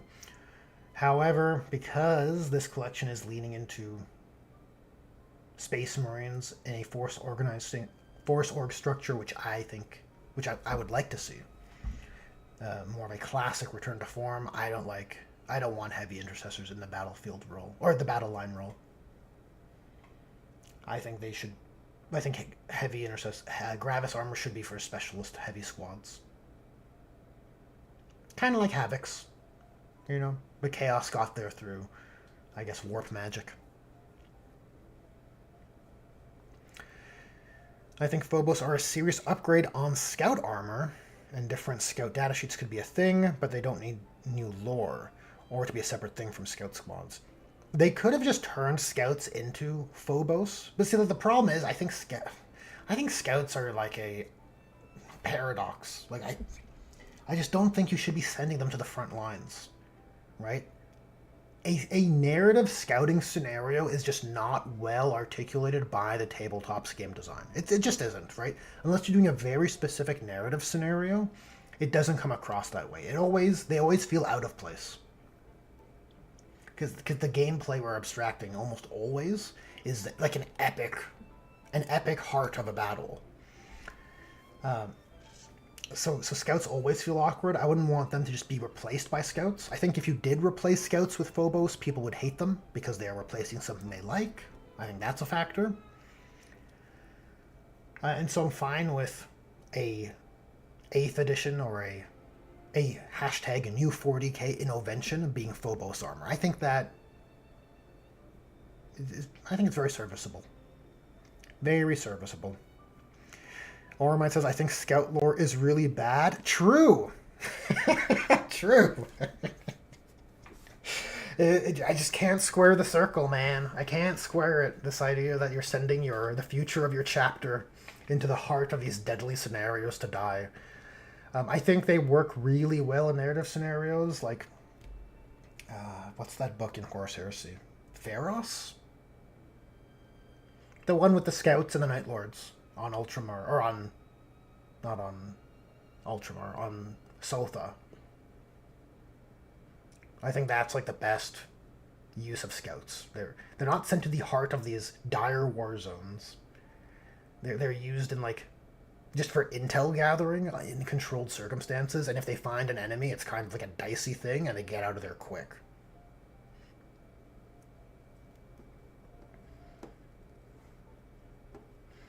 No, I've used scouts for years with good success. Just snipers and a missile launcher to hold back objectives and screen out deep strike. The application of the models on the tabletop is not the issue that I'm speaking to. Because you could just give those rules to any unit, and then they now do that same thing. I just think purely sending the children to die before they have procreated is a bad strategy. Is what it comes down to speak in those analogies, right? Because I'm pretty sure you haven't harvested the progenoids from scouts. I think I'm pretty positive that happens after they become full-fledged Marines, and then you get the extra one when they die. So it just does not make sense to send scouts out in that way.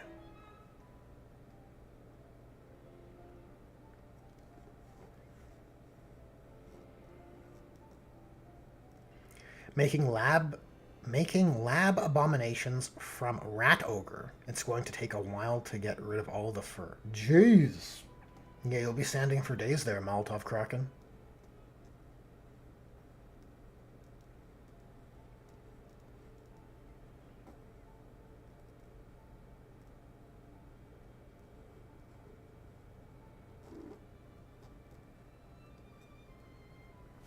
Your scouts must go on missions to earn promotion to full Marines.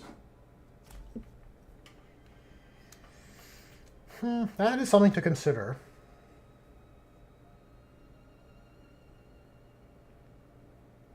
Yeah, I think that's just like not best abstracted by the main game. Not when Demon Primarchs are taking the field and like Abaddon the Despoiler is here. Like that's freaking crazy. The main game is like too epic. You almost need a side game. You could make an argument for Kill Team, but even Kill Team gets pretty freaking lethal. Like, what did the scouts go up against? Striking Scorpions? Like, get the fuck out of here, right? Like, these scouts are gonna fight Striking Scorpions? Yeah, press F to doubt, or whatever the meme is, I can't remember. I think that was the box set they were paired with. It's just crazy to me. I think you send your scouts to fight Genestealer cults. I'll put it that way. Chaos cultists, right? You send them on those kinds of excursions. I don't think you send them into the heart of a 2,000-point battle.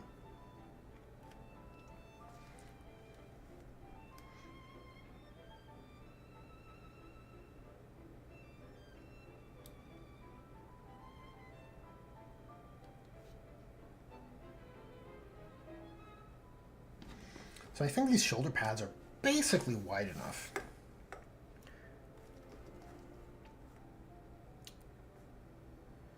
Maybe a bit wider.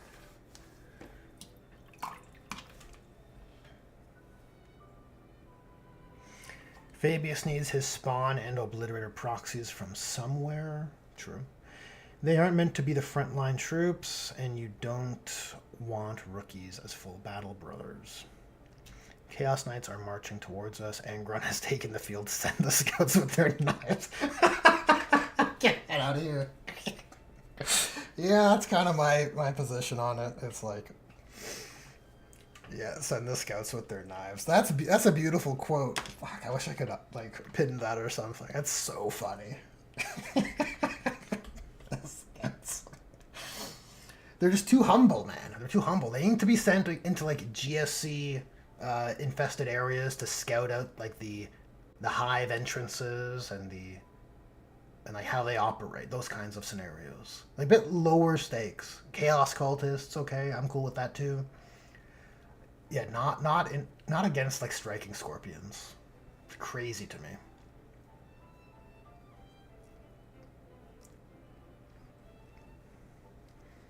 I don't know. I take scouts with my Deathwing. Someone has to man the radio and say the enemy has arrived. Your teleportation coordinates are, and they're on the battlefield with sniper rifle support.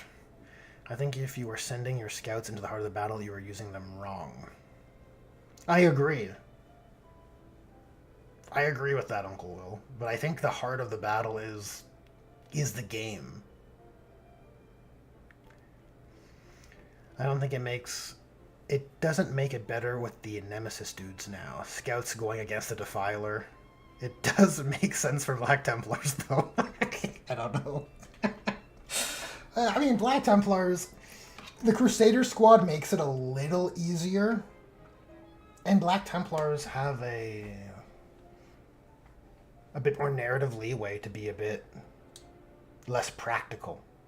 Right? Because they are the righteous zealots.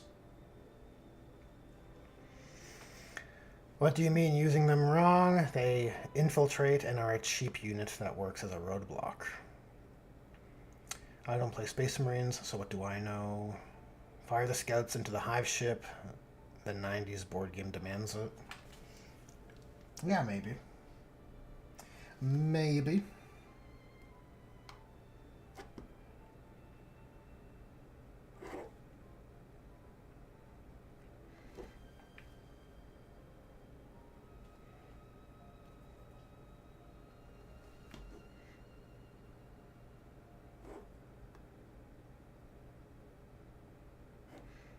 Yeah, I feel it's just because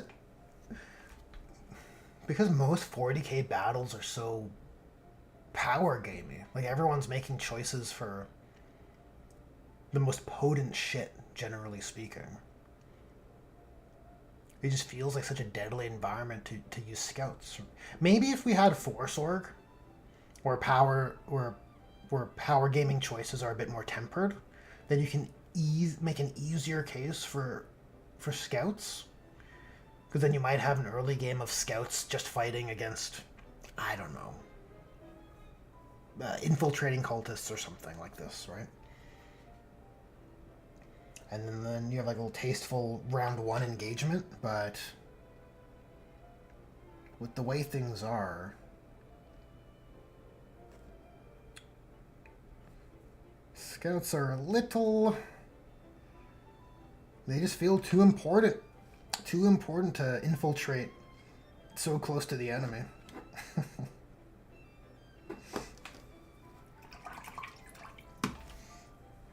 I think from a practical sense, you would you have a Phobos unit doing uppy, downy action monkey things.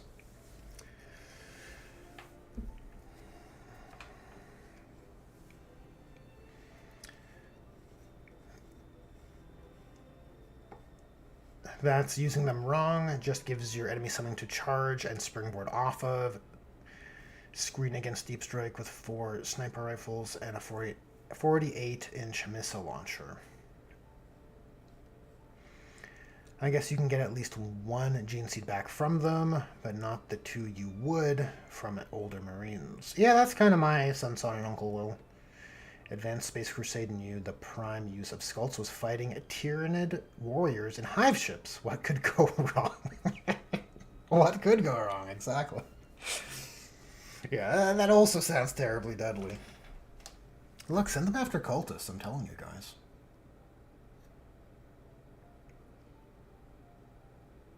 Okay, we'll paint these lights on this guy. And I'll wrap it up here. We're going to wrap up the stream shortly, guys. This has been fun, okay? I appreciate the lively chat. So this is some of the most lively chat I've ever had on a stream, so it's very cool. However, I cannot stay here forever.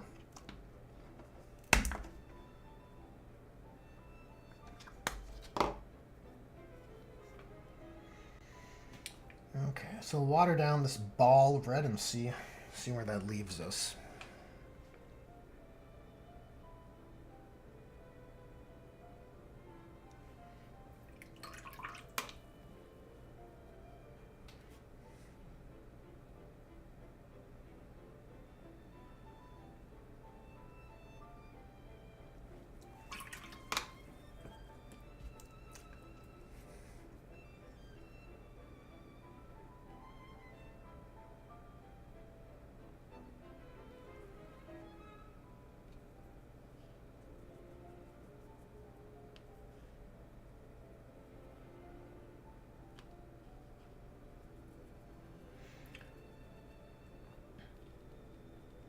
Should have to touch this up a little bit more.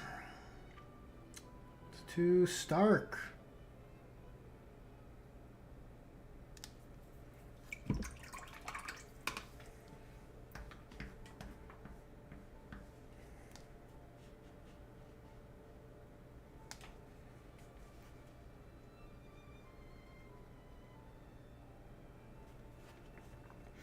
$40K has always had things you wouldn't want to send scouts at.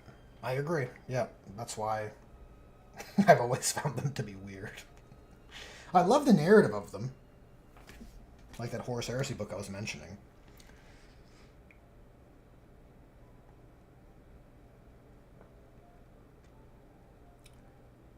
They just often feel out of place.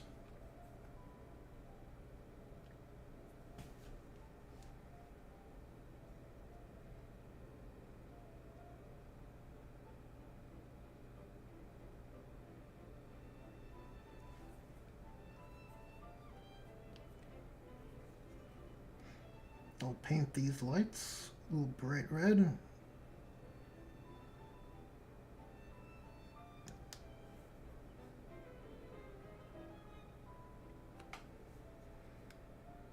If I can give it a little bit of a rim light.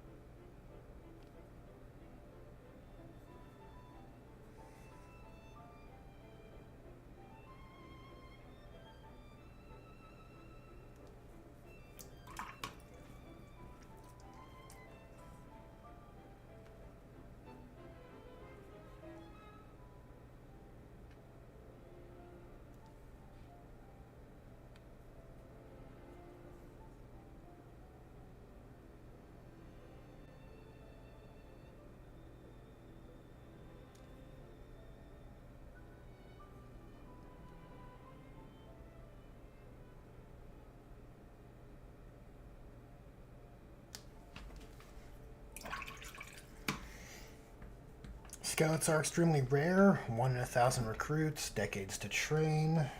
Yeah, I had a feeling it was around that level of rarity.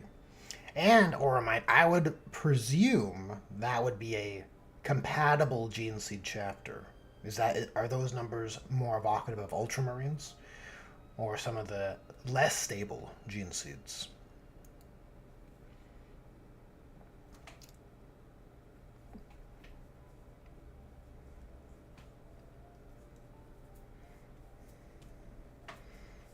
Okay, Francois.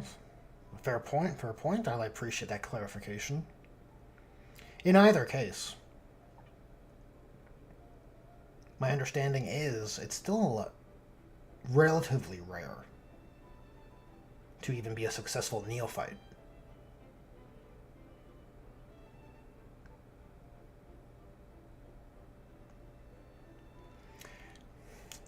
Well, now, guys, we have to get to the bottom of this. This is crazy. You're spreading fake news.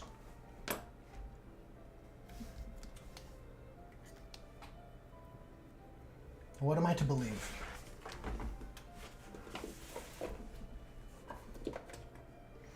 What am I to believe?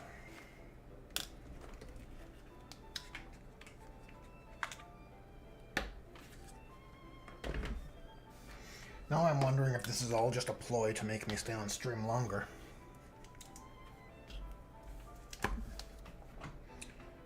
For what it's worth, it's working.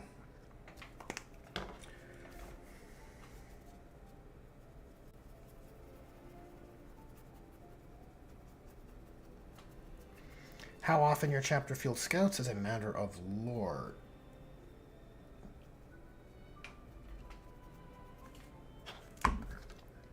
Well, I think all chapters need to field their scouts. You just wouldn't put them into the... you probably just wouldn't involve them in the oncoming orc law.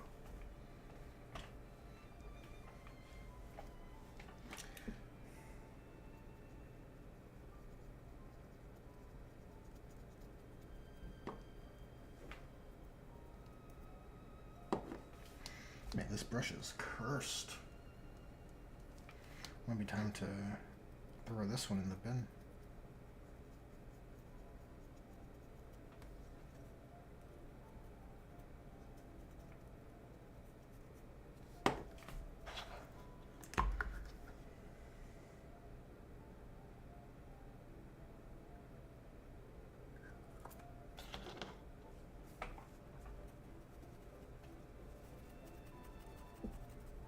I feel like you guys are talking past each other.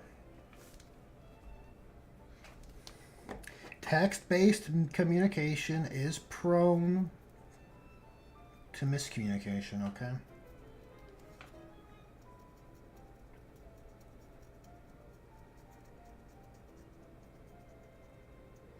Yeah, this brush is junk. I'm gonna toss this aside.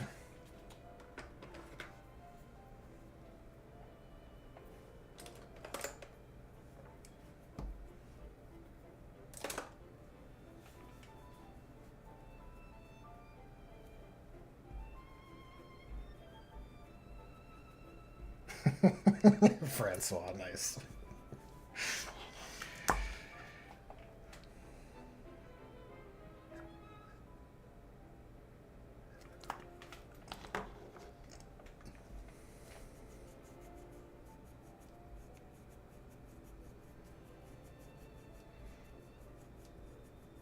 I feel like Dark Angels are Codex compliant in air quotes. Pretty sure Azrael's been running a secret legion this entire time. Pretty sure.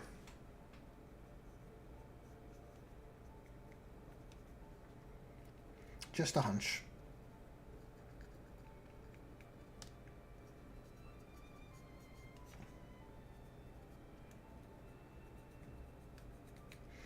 I mean, they don't call him Grand Master for nothing.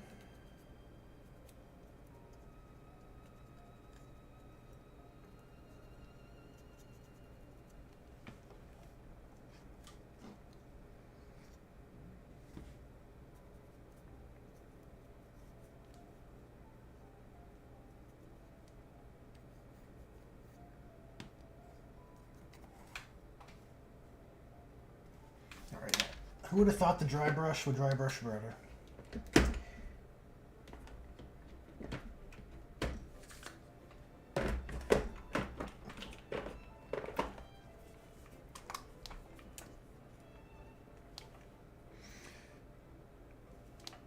Secret Legion isn't even that unique. Last Old Protocol exists for the Imperial Fists. I was being more tongue-in-cheek than anything there, or am I? Just having a little fun. Look, most chapters aren't like 100% codex compliant. There's usually some deviation.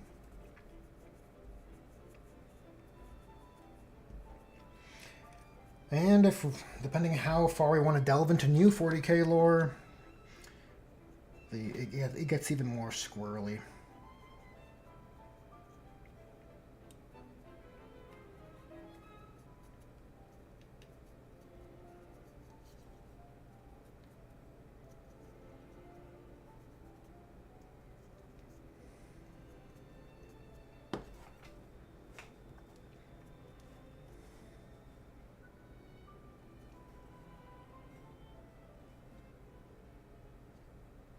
A little bit of yellow on the base adds that little something.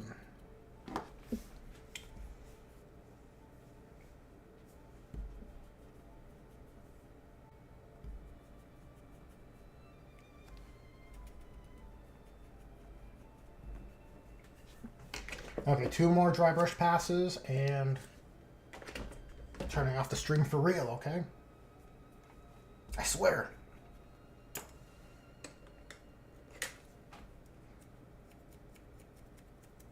I swear it. So I brush some rocks. Gotta get my rocks off, okay? Gotta get these rocks off. That's so funny.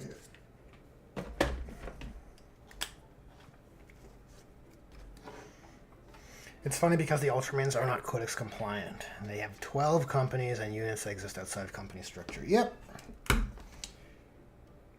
Yep. Sounds about right.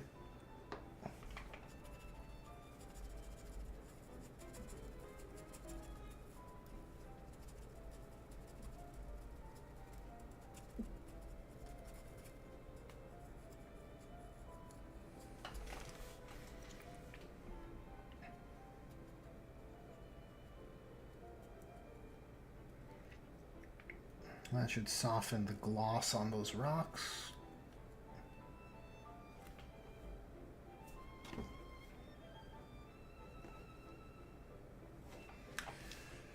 And then a bit of Screaming Skull.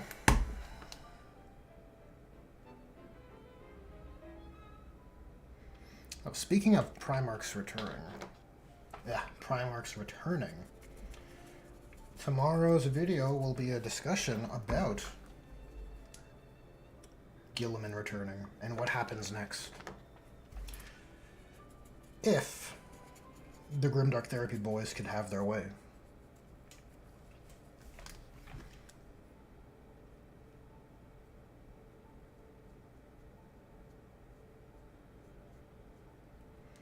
Gotta brush your rocks.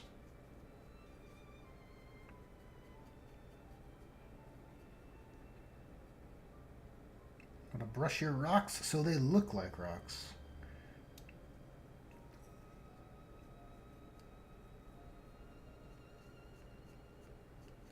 And there's a little light dusting on the grass. I mean, it's not really grass, it's more some weird green alien earth, but I think back in the before times it was supposed to be grass.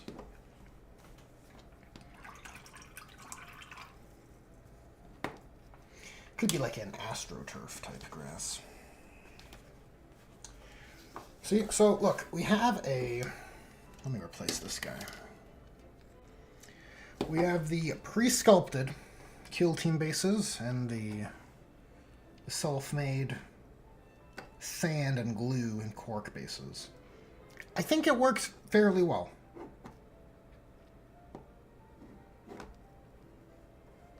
I think it works fairly well.